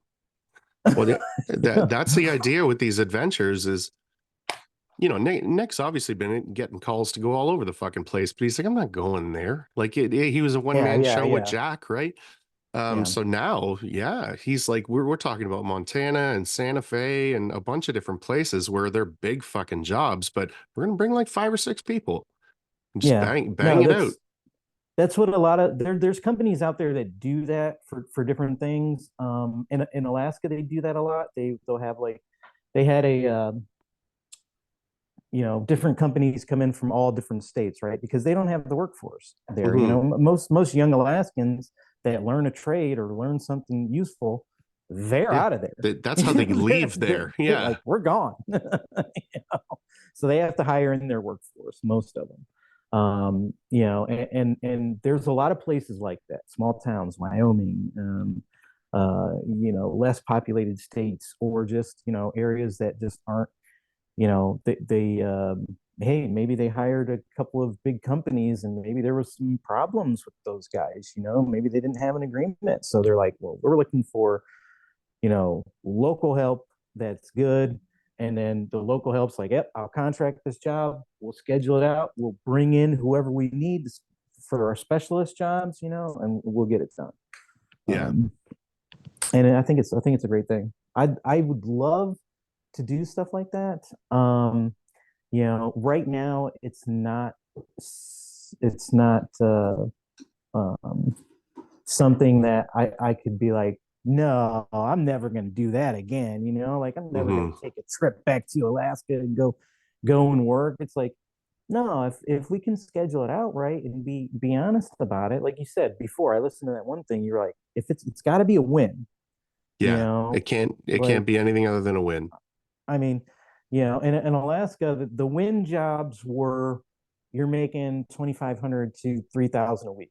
That's a big week. Realistically, Hmm. realistically, those are wins. Now for experiences, you can kind of get a little bit stuff different. Now, if I have to pay for certain things, hotels, etc., I'm not dumb. I've done it before. I know how much it costs and stuff. And some people, especially younger people, they might not be educated on that. But listen, guys, before you go move somewhere and go work, have some money in your pocket before you do that. At least some Yeah. backup money, because you will get stuck. And a lot of people end up in a bad way because of that. So don't just think the grass is greener on the other side just for a little opportunity. But I love what you guys are doing. I think it's great. The video was kind of cool. I'm like, who are these people? Ah, Like I recognized you. I'm like, okay, that's Sean. And then I was like, okay, there's the girls. I seen them. Uh, and then there was a couple other people. I'm like, I I'm sorry, guys. I'm like, I just don't know. You know, like, I'm not hip. Somebody else is like, Robert, you got to go down to the store. They made a Facebook post. You know, they're like, you got to go down over here and get these boots. They're great for your stilts. You know, they're like some Timberlands or something. They were on sale for like $60. I'm like, where the Oh heck is this shit. place? What is this place called? You know, and they're like, well, it's Ross's or whatever or something. I'm like, what is a Ross's? They're like, man, you got to Yeah. get hip, old man. You know, Ah! you know, I'm like, I'm sorry, guys. I'm not that hip. Hip to be square. Remember that one? Hip to be square. You know, that is the cool Oh, part about like the adventures and the podcasts and like all those things. Like I remember saying that on one of the episodes where I was like, you know, when in a natural setting would I ever have talked to the Gilbert girls ever? Like we've got yeah, such a huge age gap. You know what I mean? If it was in a work setting, like it's you would just never be on the same site as people of that caliber, because it's like you never would be splitting sites with someone like that. You'd have, you know, run around people with you or whatever, right? So yeah, it's like yeah, or Cam, right? Another one where he's so much younger and lives so far away and all that kind of stuff. But like I talk to him almost once a week. And nice. it's like if it wasn't for that technology and it wasn't for just like doing this, you'd never be connected with those types of people. It's really cool, man. And again, their whole people that follow them are going to get to know, you know, me and Cam and Teak and Chad and everybody, and then all of our, like, you know what I mean? Everybody will kind of get an idea of who everybody is. It's such a Yeah, nice, it's such a nice thing, you know? yeah, Like when you look at the majority of shit that goes on with social media, it's like just terrible. And then you start seeing some of the stuff that we're doing, and it's like, you know what, this is going to be really good for someone one day. And it might not even be us, like, but you know, maybe some like other people will do that and they'll start fucking working together. Like it'll definitely work out for the best for you guys, I oh, think, for and sure it will. you know, like it's not something that's totally brand new, right? Even Hmm. you, I think, and I think in your first podcast with Nick, you're like, yeah, I used to kind of travel and do different jobs and stuff like that, you know. But Hmm. at that time, you were doing projects for people that were, you know, some of them were losers, Yeah. Oh yeah. or scam artists, you know, and but now, you know, through you learning that, you know, and I'm not sure where your position is on the squad or whatever, but even if you have you as kind of like a foreman slash lead slash go-to guy for like scheduling or something Hmm. like that, Back end or stuff. like Yeah. logistics and all that stuff, you know, it's going to be a win because I don't see you taking any less. You know? Why Well, would and you? then You could I just stay home for that, you know. and that's kind of the whole thing is like if you had a bunch of people that hadn't been around doing that kind of stuff, like I would not feel comfortable doing the stuff that I'm doing for this site if I hadn't run Yeah, big sites before and yeah, hadn't like speaking with a designer, speaking with a builder, speaking with an architect, like engineer, whatever. I'm super comfortable doing all of that. heck yeah, But if you were just a fucking finisher being put in that position, you'd be awful stressful. And then, you know, sometimes you wouldn't know how to quote it properly or like what to ask for, or, you know, yeah. like it's, and then when somebody looks like they're going to fuck you around too, like, you know what that looks like and what it smells Oh yeah, like. And you're like, I don't think so, yeah. man. I know Pull the that, plug. yeah, this looks like a win on paper, but it's not going to be, you know, and it's, I mean, I don't think it's going to take very long for people to pick any of that shit up too. Like, when we're out west, we're going to all be talking to each other the whole time. Like, we're all going to learn different things from each other, whether it's on site or off site. Like, how are you Yeah, guys quoting?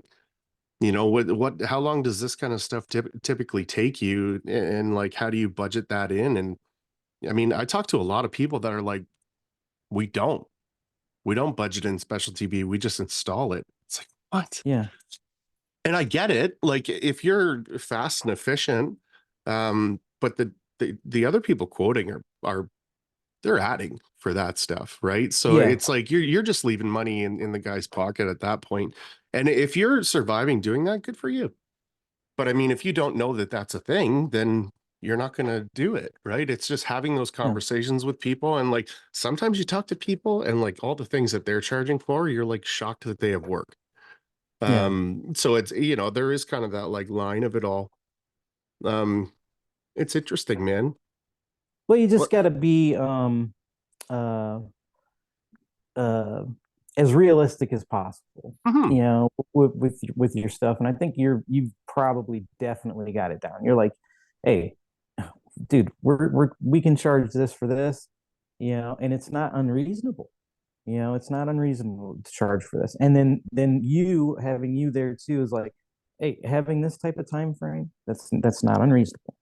Mhm. It's just like me. When I talk to certain people, they'll just turn off when I talk to them, because I'll be like, yeah, any drywall project, it doesn't matter, especially a house. Okay, so I love houses, and any house, if you plan on drywalling that, just tell the builder it's going to take you a month at least. Period. End of story. I don't care what size it is, because um, you've got to get the drywall in there. You've got to get the hangers going. You got to get the hangers done. You got to account for anything that's hopefully doesn't happen. But hey, you might need to take a week off to freaking, for them to come in and change boxes, or, Totally. hey, the homeowner didn't like the staircase. They, they want a different staircase. Don't hang this whole staircase that's going 30 feet in the air. Don't do it. And then you got to come back and do it. Shoot, I don't know if you probably done it, but just trying to hang a staircase, like it goes from a square, or all 90s to round. Oof, then you got to rate on the framers or something like that too, and that's what Yeah. happens in some of these custom homes. Heck, some of them, I mean, you might as well tell them, hey, it's going to take 2 months, Yeah. and this is what you're going to pay every time. When we did the house in Alaska, it was somewhere around, and we did underbid a little bit, but it was somewhere around like $1.85. And when I threw that number at that guy, he didn't flinch, and right then and there, and that was for labor only. That Yeah. wasn't for materials or nothing. I Yeah. didn't buy any materials. I didn't buy anything, and that was just one job. That one job, just extra side work in the summertime. Yep. Like, Oh yeah. I mean, but there's places like that all over where you can just get a bump, get a nice good bump. Hopefully, if you're not getting a bump, then hopefully at least you're getting your accommodations covered, Hmm. and that's all you can expect. Um, and then also, you get a lot of content, you get a lot of videos, you get to meet your people, have fun, and do your fucking job. Right. A wise man once said. um, Uh, that's kind of been the focus with these things when we've all worked together is like step one, everybody has a place to stay. And then step yeah, two, there's vehicles. And then step three, what's left in yeah, the budget? And then what does that equate to when we split it all? And then you take a look at that number, and sometimes it's a fucking pretty attractive number. When you're not yeah. all getting hotel rooms and all separate cars, like you get one vehicle, or if somebody lives or is driving or whatever, Airbnbs, man, like hotels, the Oh cheapest yeah, fucking hotel you're gonna find is $200 a night at a $200 a decent night. place. Yeah. We have like a 6 bed, 5 bath place that's like $300 a night. Holy smokes. Yeah, do you know what I mean? Like that's what Yeah, Airbnb does for you, right? So if you're looking for yeah, like a 2 bedroom place for a week, it could be $600. yeah. You don't know. So you could really, as long as everybody's getting along, you can really make a pretty good buck traveling. You also have to be able to spend that time with people too. Like There are Yeah. some people that I'll spend a week and a half with, and I'm like, that's about a fucking enough of that. Uh, do you know what I mean? Like even some of my, oh yeah, No, my brother. Like, oh my god, I can um, only hear so much complaining in a day, bro. Like, come on, man. I gotta stay positive. yeah. I mean, even some of my favorite people, it's the same thing. Like, I went on vacation with my best friend, and we like flew out west, saw our friends, and came home, and like it was like one of those. So what are we doing next? It's like I am fucking going away from you for a couple of days for sure. You know, he just like need to decompress. I also need a lot of like personal space, man. I need to like I don't quite meditate, but I do need to like think on shit. And when it's Yeah, loud all the time, you're just like, man, this is fucking brutal. Um, and I also think like, you know, that excited you that's like surrounded by people, it's exhausting. And you don't notice it because you're having fun, but it's like you know, bouncing around. We went on vacation to Mexico this year, and they went for 10 days or something, and I went for 4 because I was like, I don't need anything more than that. That's perfect. And by the 4th day, I was like, I am fucking ready to go home. Well, because it's like, how much partying do you need to do? How much sitting around do you need to do? And yeah, you know, after 3 or 4 days, I'm good.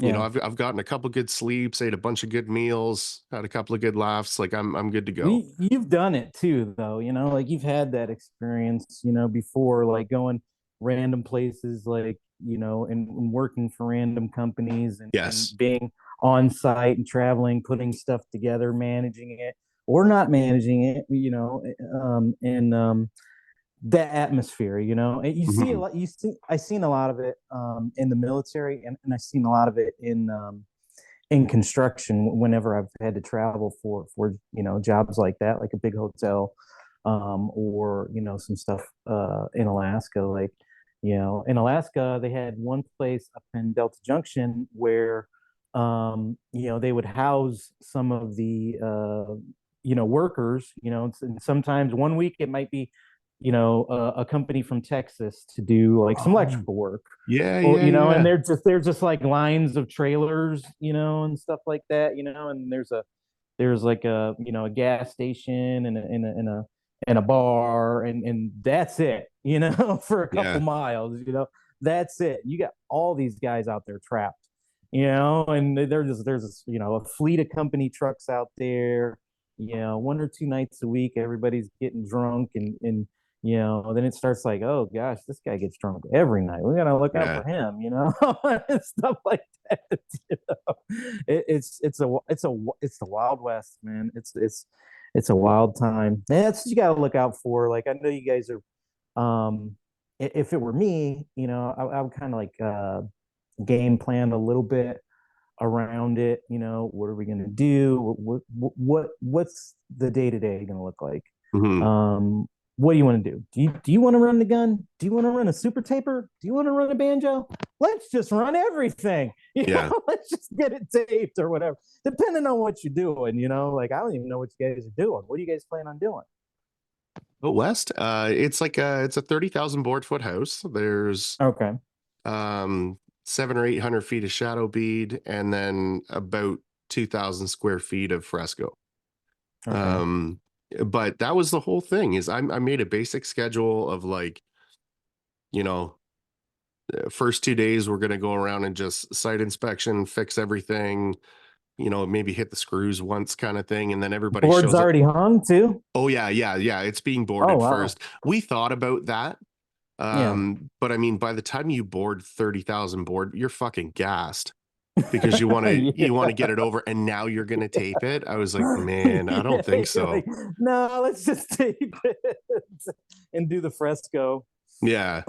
Um, but I mean, you make a schedule, and at the end of the day, we're all professionals. We all, at the end result is the same, or we wouldn't Yeah, be in the positions that we're in, right? So, yeah, Columbia's got everything. So like, I don't see why we won't run a super taper, like, in closets and shit like that, or at least, yeah, the people that are comfortable doing it, or just like fucking just to get the content. Like, I yeah, feel like with Danny Moody and Cam and Chad, with the auto tapers, like I think it'd be crazy to pull a super taper out, but like, why not? Oh, I yeah, no. If you got people that are going to run the guns, just grab two guns at yeah, least, an and attack. have some rollers behind them, and maybe have one guy running the skimmer, and maybe who knows, a couple people cleaning up angles. I don't know how many Hmm. total you're going, but that's the way I would do it. Yeah, Just somebody start on the walls, somebody hit the ceilings. If you're comfortable on stilts, go for the ceilings. If you're not, hey, you're on the wall crew, and let's go. yeah, totally. I kind of said it would be nice to just like bust out until like lunch, and then after a lunch everybody come back and it's like, okay, so now who's not like super proficient on what we're doing right now, like who doesn't run an auto taper, great, you should run Yeah, an auto taper while there's guys here that have been doing it for years. That's the yeah, best place to learn how to run it. um because it's fucking awkward, man. Like if you are a hand finisher that's very good at being a hand finisher, being handed a big heavy auto taper, right? Like you would fight with it for 2 seconds and be like, fuck this, man. Like it's faster to do it the other way. But if you've got people there like teaching you all the little quirky tricks and stuff, um, same thing. Like the Gilbert girls do a knife and trowel. So they go yeah. right from the bucket with the knife onto the trowel, up the wall, and then the clean off is right back into the bucket. That seems so fucking clean to me. Like I would like my fresco to get there where I'm not using a hawk anymore. Why do I have a hawk? What do I need it for? Right? Get it on the Yeah. trowel, get it on the wall. Well, if you don't use it, you lose it too. So I mean, Right? just like the stilts. If you don't get on stilts for a month, and then you got to get back on stilts. Hey, get out in the garage, go clean the gutters or something, because you need to keep those muscles up. Just to be able to make your money. Hmm. But like me, like I've done it in so many good systems. I don't know. I think I don't want to sound too crazy or anything, but yeah, I've got a system for everything, every project. Hmm. Even if I haven't done it, like plaster systems I've worked with. I've done whole schools in plaster, the modern plaster.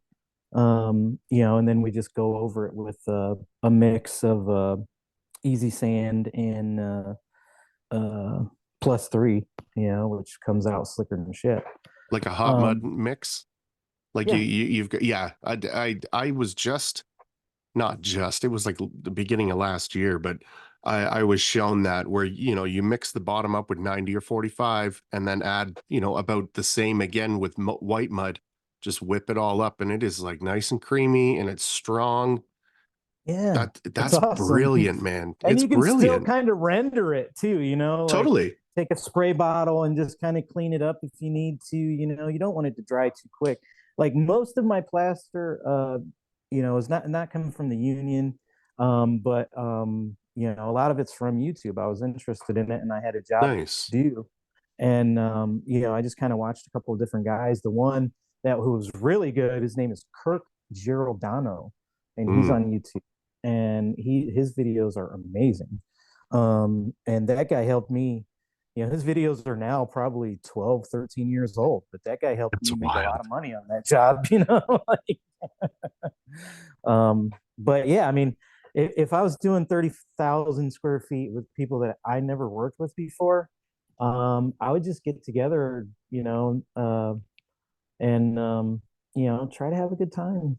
Totally. Basically just get through it. What do you want to do? That my dad did it a lot. Okay, for just finishing wise. So my dad would start every day, um, getting the materials ready, Hmm. for the day. If he had to start mixing up buckets himself, he would. But he would usually be the first on the job site. I'm total opposite on my dad, but on that point. But yeah, I think the same way as him as far as efficiency and production goes. How can we make it efficient for the company? And he would ask for volunteers every day. Hmm. I need a volunteer. Who wants to run the gun? Yeah. And that's why we had so many good people around here, around my area, is kind of like a hotbed for good finishers because a lot of people that worked for my dad. It was a revolving door. My dad was never like one of those guys that would keep you poor just so you had to come back to work. You No, know, everybody wins. everybody wins. Hey, you do what you got to do. If you learn from me, and you can go in the union, you can go anywhere in the world and Mhm. and do it and work for anybody and be successful. He's not going to teach you the wrong way. But yeah, the volunteer way, man, it was fucking genius back in the day. I mean, sometimes it'd be like, man, I should have never volunteered for this, but I mean, you didn't have to do it the next day. They took turns. Like if somebody boxed, first coat box, it's just like, hey man, I first coat box yesterday. Can you finish coat box? Or maybe we can get two guys finish coat boxing or something like that. Or hey, maybe we can get three. Maybe you guys box the flats on the walls. I'll box the flats on the ceilings, and maybe this guy go around and box the butt joints. Mhm. Let's split it up, make it easy. Because them tools will beat your ass. That Illinois fresco site was like that. I think we all in the back of our heads, except Cam. Cam's always so fucking positive about everything, which is good, which is good. But what I mean is like, I was like, man, there's like three different of us. And like, how are we going to do this? And what are we going to split up? And like, how's it fair? And cause I always worry that like, I'm not going to do as much or something. Like I always kind of fit in, yeah. I always put that on myself a little bit. And like, we got there, we were on site for like 20 minutes. The mud got mixed and Cam was like, that's mine, and like ran off to a corner. And I was just like, well, I See ya. guess this is fucking mine, right? Like I don't want to be the last to choose. And that's how it worked, man. And we just like you Oh, would crush a wall and then you'd kind of take a look around, see where everyone was at and yeah. fucking maybe do a second wall and then go say hello to everyone. And it was really chill, man. Heck yeah. Um You and I guys mean, weren't prepping anything or like masking anything off before you oh yeah. started? Just okay. Yeah, so that with the fresco, you go in, you mask everything off, and then you'll mix your mud and then just Gotcha. fucking get after it. Yeah, but I Prep your mean, area and then go, right? yeah, Pretty much. totally. That masking is so quick though. Like if you Yeah. kind of figure it out where you're hitting it with your thumb, stretching it a bunch, and then just scooching it in, you get it where you want it, and then you can just manipulate it. Like you can get really quick at doing that. Yeah. Especially with the fresco, because you're not going, like when you're painting, how that Yeah. that that break line has to be perfect. All you're Yeah. looking for with the fresco break line is that it's straight. So Yeah. if you come off the wall like a fucking eighth of an inch, that's probably perfect because the amount of material you're going to put on the wall. So it's super fast. Yeah. And Um, if you do jack it up a little bit, you can still kind of sand it straight. oh, totally. Yeah. And I mean, after working with Nick there, all of my corners, it was just like I figured that was part of the rough thing. Like, Yeah. fresco was like this textured whatever. And then when Nick shows up, he is like cleaning out his corners and he like cleans off his blade to pull from the corners and all of his shit is crisp. And so Yeah. I was like, oh, I want it to look like that now. Like I totally switched up He's my angle game. he's probably not even masking off stuff. He's probably just like going in I and don't just think he kind needs of to. just Yeah. doing it. Like, So the whole time that he was down there, he had like the size of a quarter fall on his shoe. Like and he wears gloves and the gloves get fresco on them, but that's what they're for. yeah. But like he is fucking spotless when he's doing No. it. It's really quite impressive. I always thought about how cool it would be to um just do a job with some of the people I've met online. There's been some people I've worked with that I've met online, and man, I'll tell you this. For me, it's always been underwhelming.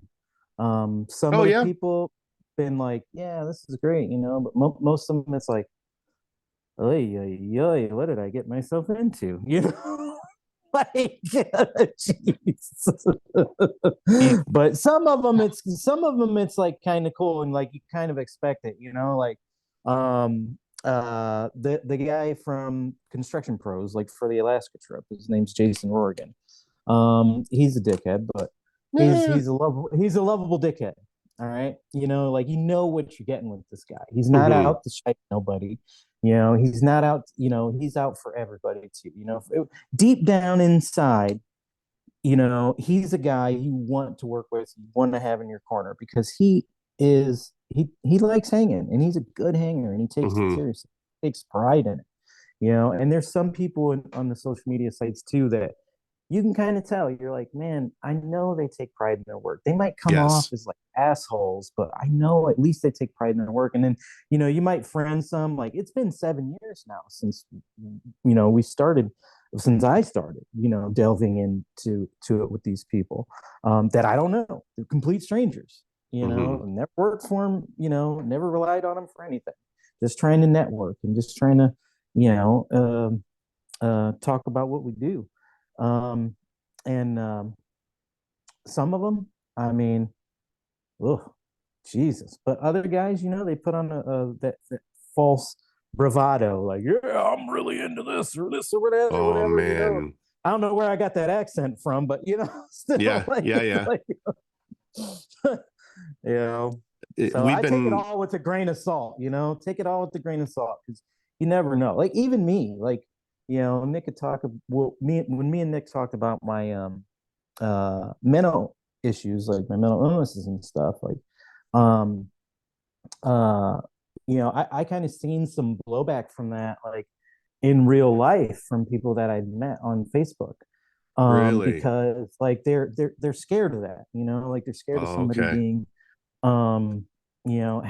having some type of issues. It'd be like if I walked on site or not walked on site. Let's say I rolled up onto your job site and you were like, "Hey man, come on down here and help us do this or whatever." And I came in on a wheelchair. Hmm.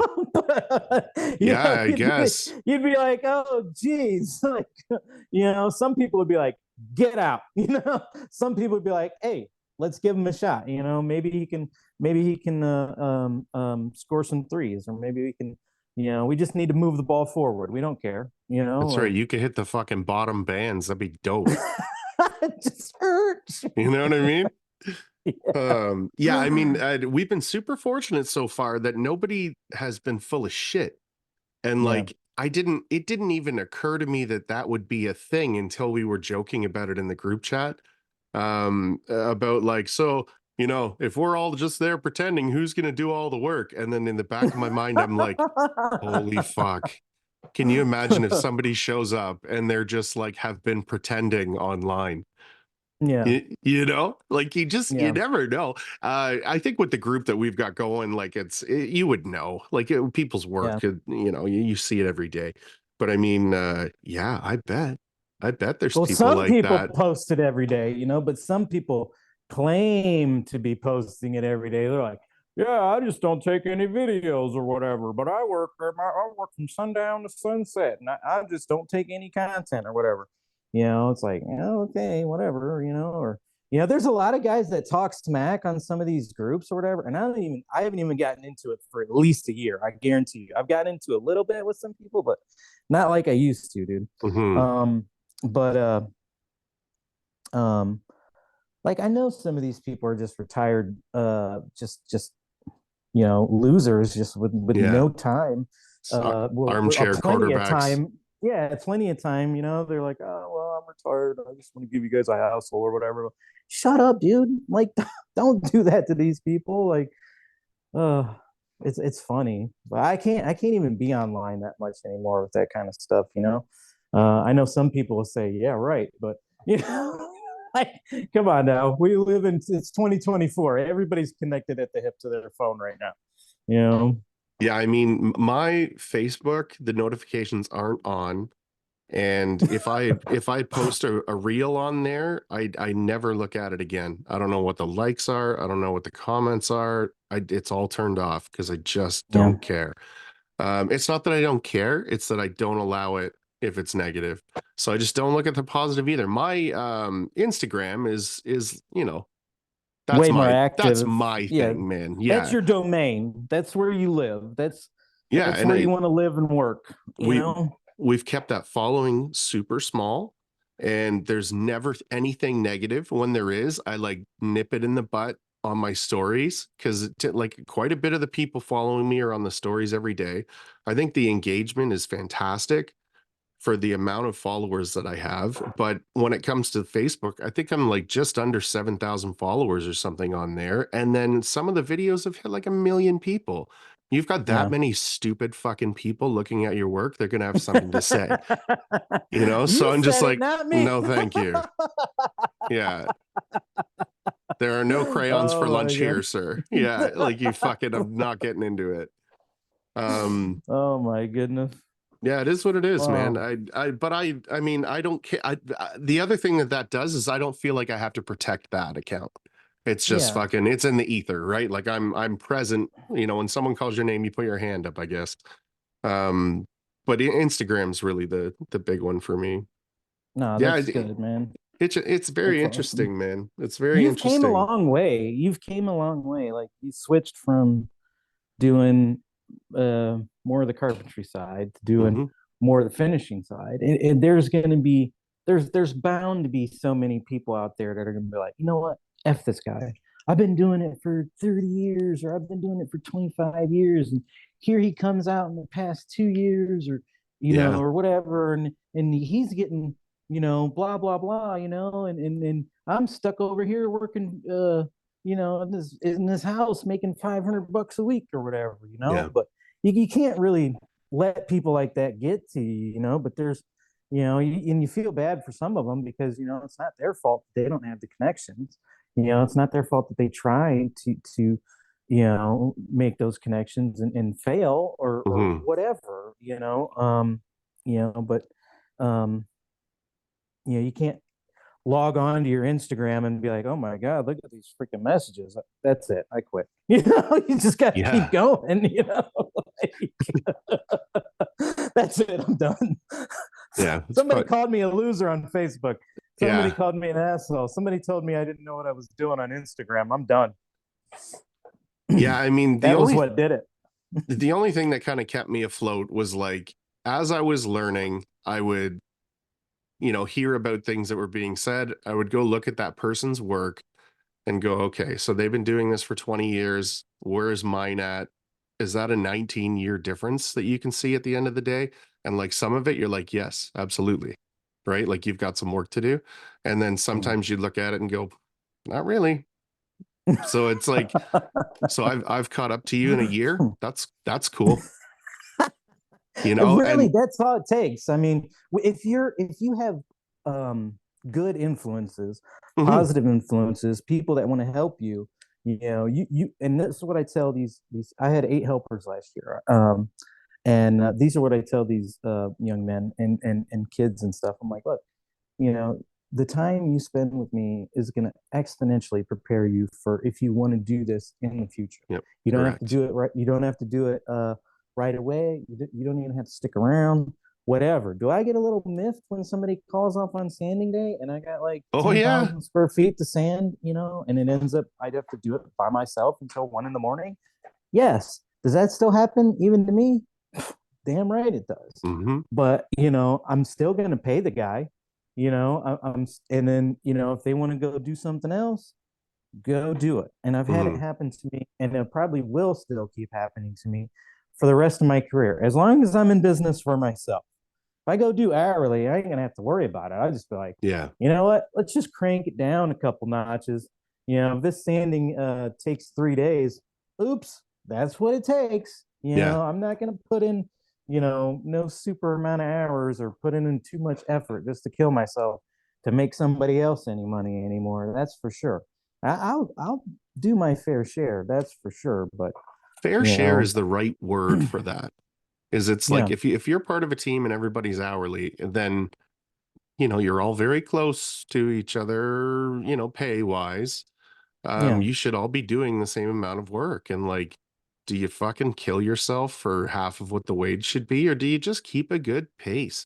Like that, you yeah, don't need to drag your feet, but you also don't need to be killing yourself if somebody's yeah, making 40% off of you.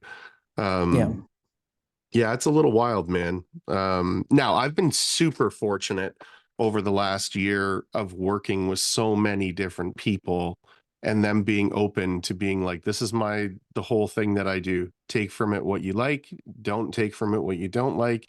And everybody's been super open. Heck yeah. And like you really pick up a lot doing that, where you kind of like see where people are killing it and you implement that, right? And Yeah. it's been very fortunate. And I think in the years past, you just never would have had that opportunity, right? Like people would have been like, this is my fucking work. And I'm not telling you how I fucking Yeah. do it because we're competition, blah, blah, blah. Like it's, Yeah. becoming bigger as a community, especially with what we're doing, man. Somebody fucking calls me and is like, there's a 60,000 board foot house. I'd be like, dope. And I'd get on the phone and be like, hey man, do you Hey, want to fucking come do a big crazy house with a bunch of people? And you get people together and you do it, right? Like I think that would have been suicide 10 years ago. Call in a bunch of fucking random people. well, I mean, they were doing that on the commercial sites, Yeah, right? Like commercial some of the makes sense. Yeah. commercial sites, they were doing it. It's like, okay, well, you take a unit, you take four. Yeah. These people take one, this person takes one, these people take 10. So they were Yeah. getting away with it on the commercial sites because, let's face it, we've had trade shortages for longer than, since COVID. I mean, it was Oh, really forever, before that, probably. Yeah. like there's always a trade shortage going on. It just depends on where you're at. Yeah. Yeah. Yeah. Oh, I mean, we see that out here too, where they're like enormous houses and someone takes the top floor, someone takes the main floor, like it's yeah, just different because they're huge. Like if yeah. you want to keep to a timeline, you got to split things up. Like it's Oh, just the for way that sure. it is. Um, yeah, man, it's very interesting. It's very interesting. Oh, I'm so happy that we're officially going to have a podcast on. It's man, I'm excited to get the other one up and going though, because it was so long ago. It'll be I have no interesting. idea what the heck I even Yeah, said. Like, man, what the me heck was we neither. even talking That's about? Like, I was not as comfortable as I am on this one. I'll tell you that right now. Like, I'm definitely, after I don't even know how long it's been, but I've kind of, been trying to keep in touch just a little bit here and there. Just trying to like, hey, hey, good job, good video. Hey, man, damn, it looks good. Like I try to do that with people, and just be like, hey, I'm there. My apprentice in Alaska that I worked with for 2 years texted my girlfriend and was like, hey, it's my birthday. I've been trying to get a hold of Robert and I can't get a hold of him, and then he texted me finally on my other phone that I keep at home. And I'm like, oh crap, he's been trying to get a hold of me, and I talked to him last night, and it was a good catch up conversation, and it's like, man, this life gets so busy sometimes. It sucks being an adult sometimes. You just lose mm, track of so many people. And then I got, two teenagers in the house, and I watched them like with their friends and stuff. And I'm like, wow, they're really worried about these kids they're never going to see again. Like, yeah. I I actually just um, caught up with a buddy of mine from high school.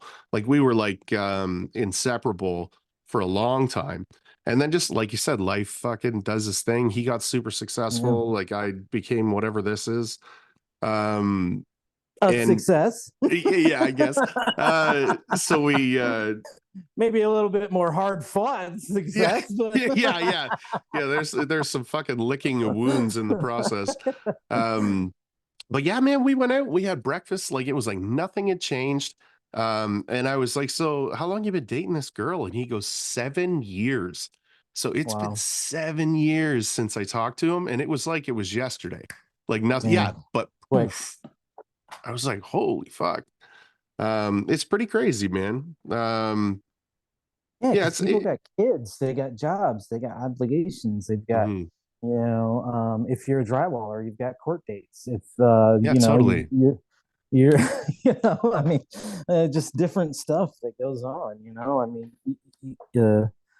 uh, it's life. Life is wild, but it's short too. That's why really I'm glad the way things are going with the trades and with everything because I not only like, have I done better financially? Not necessarily.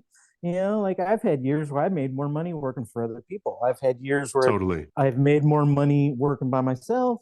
And, you know, it's just, it's always, my dad always called it feast and famine. You know, it's Yes. always going to be feast or famine, you know, and you can't get rich off of one job. You know, you just can't. You can't. You might hit a lick, as the kids say, and you know, catch somebody slipping and get on a big job and get lucky and get it done and make a good amount, you know, in certain trades, you know, especially if you're a painter. Shit, if you're a painter with a Holy sprayer, fuck. you get a good contract with a job, you know, all you gotta do is go in there and paint. Like you can get rich quick if you need to, or if you have the right connections, or if you can, you know. But other than that, drywall is very labor heavy. I mean, you know, it takes a lot of time, a lot of expertise, and you know, man, got to get it done. It takes a lot Hmm. of work. Like even framing, like not to say that other trades are a little bit easier to do, you know, physically, but sometimes, I mean, like doing grid work, right? Like doing grid work compared to sanding a whole house. What would you Hmm. rather do? Holy You fuck. know, would you Yeah. rather go in there and do some grid work and make the same amount, or do a whole freaking house, you know, and sand it? You know, like I mean, most people would pick the grid work because it'd probably pay 3 times as much too. Yeah. Yeah, It's if they did it right. Mm. yeah, if you don't fuck all the tiles up. Yeah, yeah. Um, good. I think we're just breaking 2 hours, I think. That's a long time. That's a long time. That's a long time. I think that first one, that was 4 parts, so that would have crept up on 3 hours. I like the no interruptions on these ones. 2 hours is pretty good. No, this is good. This is You know good. what I mean? It's awesome. It's cool. It's definitely cool to chill and talk to you and bullshit and um you know, get to know people better. And that's what like Nick's on like 120 episodes or something like that, crazy, you know. Yeah. I listen to his podcast not as often as I was, Hmm. because there's so many now. It's just like, all right, well, I'm gonna listen to music now. Like I'm, you know, Yeah. You I'm can get not really a, podcast out a bit. yeah, I'm not really a super duper podcast guy. You know, I'll listen to um comic books. You know, like Oh, I'll be that's like, yeah, dope. I can't go and read this new Batman or whatever, or this new X-Men. Like I'll just listen to that, you know, for like 2 hours or whatever, you know, whenever they come on. They'll put whole stories on, or you know, I'll listen to movie reviews sometimes, and I love YouTube. YouTube's awesome. Um, I'm trying to remember what the hell it was called, The Long Dark Night or The Long Cold Night or something like that. But it was exactly what you're talking about. It was a Wolverine story, and it yeah, was like a 7 part, but it was fucking awesome. It was like an yeah, audiobook, but it was like yeah, it was Wolverine, and I fell in yeah. love with that. Oh yeah, Yeah, if there was more of that, I could do that. Typically, if I'm doing shit that I've got to really focus on, I can listen to podcasts. But if I'm like blasting with a tool, I need like some music. yeah. If you Something, need to you be in know, the zone and just go brainless and just go, Yeah, yeah. just like running. I just need to go. Gotta, Let's go. yeah, gotta Oh, go. we were talking about boxing beads. Do you Yeah, yeah, box yeah, your yeah. beads? So I've started doing verticals and the bottom of the horizontals. Okay. And so I'll load them and then you know, pull like a tomahawk over it or whatever on the last coat just to, you know, skim it nice. But Yeah. I was talking to Brad and he said just get one of those little handles Yes. The and wizard. yeah, and you kind of reach over it and you talon claw it, and then just the amount of Yeah. pressure, you've got this kind of Oh yeah, yeah. excellent control over the pressure. So I'm going to pick up one of those handles and I'm going to give it a try because I think I would be much more efficient with it if I was that much closer and I had that much more control with it. But Yeah. You use a smaller box if you mhm, can, like a 10. Don't try a 12. My recommendation. Sorry, but yeah, I'll I throw that mean, out there. I like the Wizard. It's a tape tech handle. It's like 80 mhm, bucks. It's probably more expensive now, but it's the most control you can have with a box that size, right. with that Wizard handle. Like the way it's designed, I don't know who came up with it, but whoever came up with it and sold it to Tape Tech, maybe they had a guy they hired or whatever, but whoever came up with it, genius. Hmm. The other box handles are pretty cool. Like there's a Drywall Master one. I think that's what your buddy was talking about, because you had your hand kind of gripped here, Yeah. and they have one with a little knob here, and Oh just yeah. kind of like a handle. And then there's obviously like some of the other ones, which are just like, yay big box handles you can probably use or whatever. But the Wizard is like you're holding it with two hands, and you can kind of like control it around Right. You're driving everything it. you want to. Yeah. Yeah, definitely driving it. I mean, you don't need to use the wheels if you don't want to, as well. You can just run it with the blade. But all I do is I do a mid coat with it. Like I'll coat my beads 3 times, and I don't even run it over the edge of the corner bead. I'll just run it about an inch in, Oh and all yeah. I'm trying to do is just try to get a flat line, because now most of the beads have got that inch or so where it's vinyl or where it's rigid. Like the new trim text I just used. Oh yeah. Like the offset. Um, yeah, yeah. Hmm. So, that stuff you don't need to put a lot of mud on. It doesn't need a lot of mud. It's already Yeah. 90 degrees, good to go. It's just got them little, gaps in here that you got to fill up. So Yeah. that's the way I do it. And then I'll do it triple coats if I have to, make it nice and flat. Yeah, the I like most perfect bead. I like 3 coats on bead. I like doing like a hot mud on the first coat. Yeah. And then whatever you're gonna fill it with, fill it. And then like a nice skim coat after. Like even if it's unnecessary, it's fucking clean. It's like really nice. It helps with sanding. Yeah. And I mean, if you're boxing it, how much faster do you need to go? Like, It's quick. It's quick. Are you sanding in between your coats now, or just like, I d- yeah? okay. It's hard to So beat, right? It's hard to beat. that's my thing. If I've got unlimited timeline and I'm like working by myself, I sand everything in between. What I've started doing now, like that 8-inch box run, I will scrape and then just run a 10 over it, because it like you are filling with your second and then the third is a nice skim. But I mean anything after that first coat is getting a little like a little buff over. I just don't like fucking hitchhikers, and I don't like having to stop. Yeah. Like I would just assume sand everything, but it's a lot of time. Like when you really take a look at how much did I sand this whole site, you've sanded the site 3 times, even though it's Yeah. quick, but you've still done that. But that's still 3 different hours of sanding, Exactly. give or take, So sometimes, you know, it's good to like just kind of carry a knife in your pocket and just kind of scrape when you're boxing.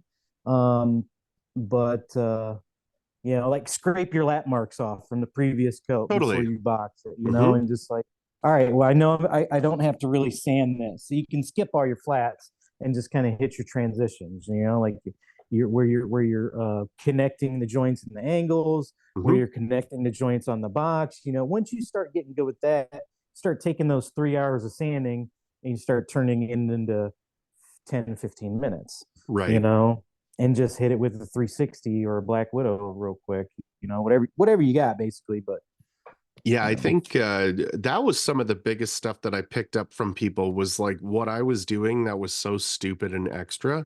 Like I would run my tape and then 2 different angle head coats. So I would do a 3 and then a 3.5. And what I liked about that was I knew 100% that it was covered. And I also, because of that, was able to do a much thinner mud, because that first coat would go on, look beautiful, shrink in, second coat came, whatever, and you weren't fighting with it, but it was a whole day of, you got to wait. You can't be sanding that tomorrow. It's got to be coated again or whatever.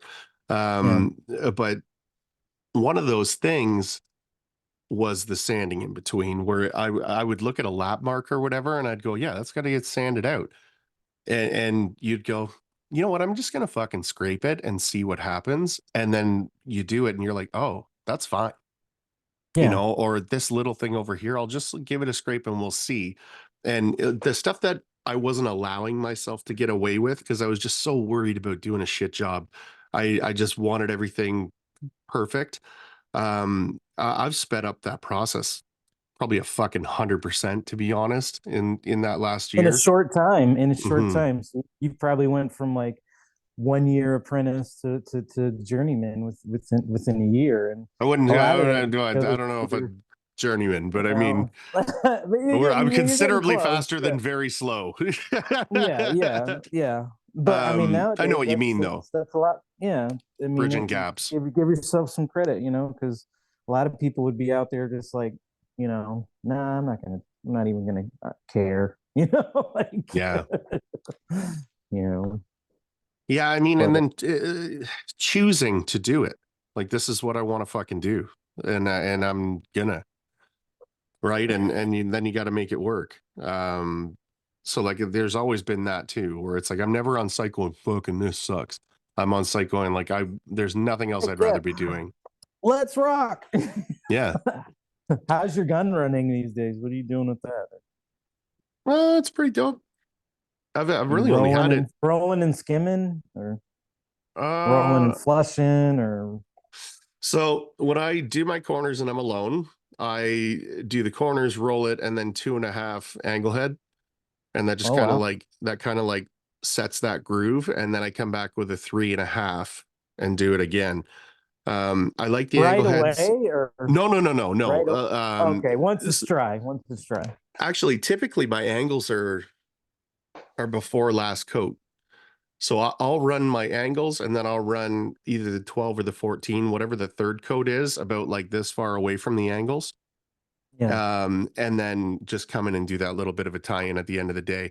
And you can do them both at once, where typically before they would angles would have to be a different day than my final run because I yeah, wanted to like fucking be on top of everything. Well, you don't need to do that. Just fucking fill that in when everything tacks up and you just made yourself a day.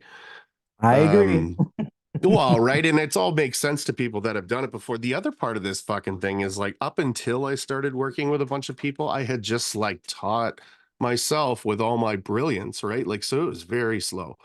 Like all those like efficient things that you would pick up along the way. Like I've just kind of been gifted. So I've been very fortunate, but man, yeah, a buddy of mine, and this wasn't full time, but I mean, Crossing off. That's what we called it. We called it crossing crossing off. off. Yeah, exactly. Crossing off. Crossing off. Yeah. Um, yeah, it speeds up the process, man. And We like, used to do that. We used to do that 3 or 4 houses a day, some, stuff like that. We called it spiking. All okay, right. Well, you go in and you pre-fill what you need to pre-fill. You'd flat tape it, uh, do the butts, and then you would just immediately box it. right. Go next door, flat it out, do the butts, or whatever, but butts first and then flat it out, and then just break out the boxes, and then you would come back the next day, and if you got a bunch of houses, they used to do them in blocks of 4. So that's Okay. how when people say like, okay, well, we had to do a cul-de-sac today or something like that, that's what those cookie cutter builders do. They'll usually do them in blocks of 4, or typically, and Yeah. that's nationwide. Probably in Canada as well. They probably do. Who knows? But And then yeah. have like a fire break. Is that what you mean? What's that? Like have 4 houses and then a blank slate and then do it again? No, like imagine Oh, like okay. Yeah, these yeah. are single family homes, so they're not like townhomes. Right. So in some areas you might have that. Like in Cleveland, you'll have more townhomes and single family homes in the cities and stuff because there's just not enough room to build. Yeah. But Oh, fuck. in most areas in typical America, there's shit ton of land, so they're just buying up acres and acres, and here's a house, here's another house, here's another house, so I mean sometimes they would do a block of 4 but they were split up. So you'd have one house in this cul-de-sac, then you'd have to drive down the street only Oh, 5 minutes and sakes. get to the other one, Yeah. load up, get back in the truck, and go down to the other one. That's that's just the way they did it. Because if you sign a contract with one of those builders, they'll set you up with 17 houses your first month. Like, get them done. Yeah, they almost try and drown you to see if you'll stick around. Yeah, they will. They will for sure. Awesome, crazy. man. Got any shout outs you want to do? And maybe we'll wrap her up. Oh gosh, let me shout out Lalo because it's his birthday yesterday. Happy birthday. And Jeremy, and old Walt, up there in Alaska. I think Walt's in Arizona right now. Shout out Casey, you're dope bike racer guy. Oh, shout out to Randy because I think he's selling his bike because work has been so slow for like 3 months. I think he's selling his bike for like 12 grand. He does racing. Hopefully you don't gotta sell your bike. Hopefully you don't have to sell your bike, bro. Hopefully you're all right. If I see you on Facebook in some in a wheelchair or something, I'll apologize. But other than that, hopefully you don't have to sell your Yeah. I'll knock on wood for you. Yeah. Yeah. Shout out to you for having me on. It's great. Hey man, thanks. And my lovely Liz. You want to come over here, honey? She's like, no. She's like, absolutely not. Do I want to be on this degenerates podcast? Fuck that. She's coming. You want to say hi? Say hi to Sean. Hello. How are you? Good, very good. I'm good. Thank you for letting me borrow him. Always. Yeah. Your time's up, pal. I would have brought the dog, but I think he's in the other room, chewing on squeak toys still. Probably passed out by now. You'll have to send me a picture though. That I bet I will. That's a gorgeous dog. Yeah. We had some pictures. I think I posted. I'm not sure, but I'll send you some more.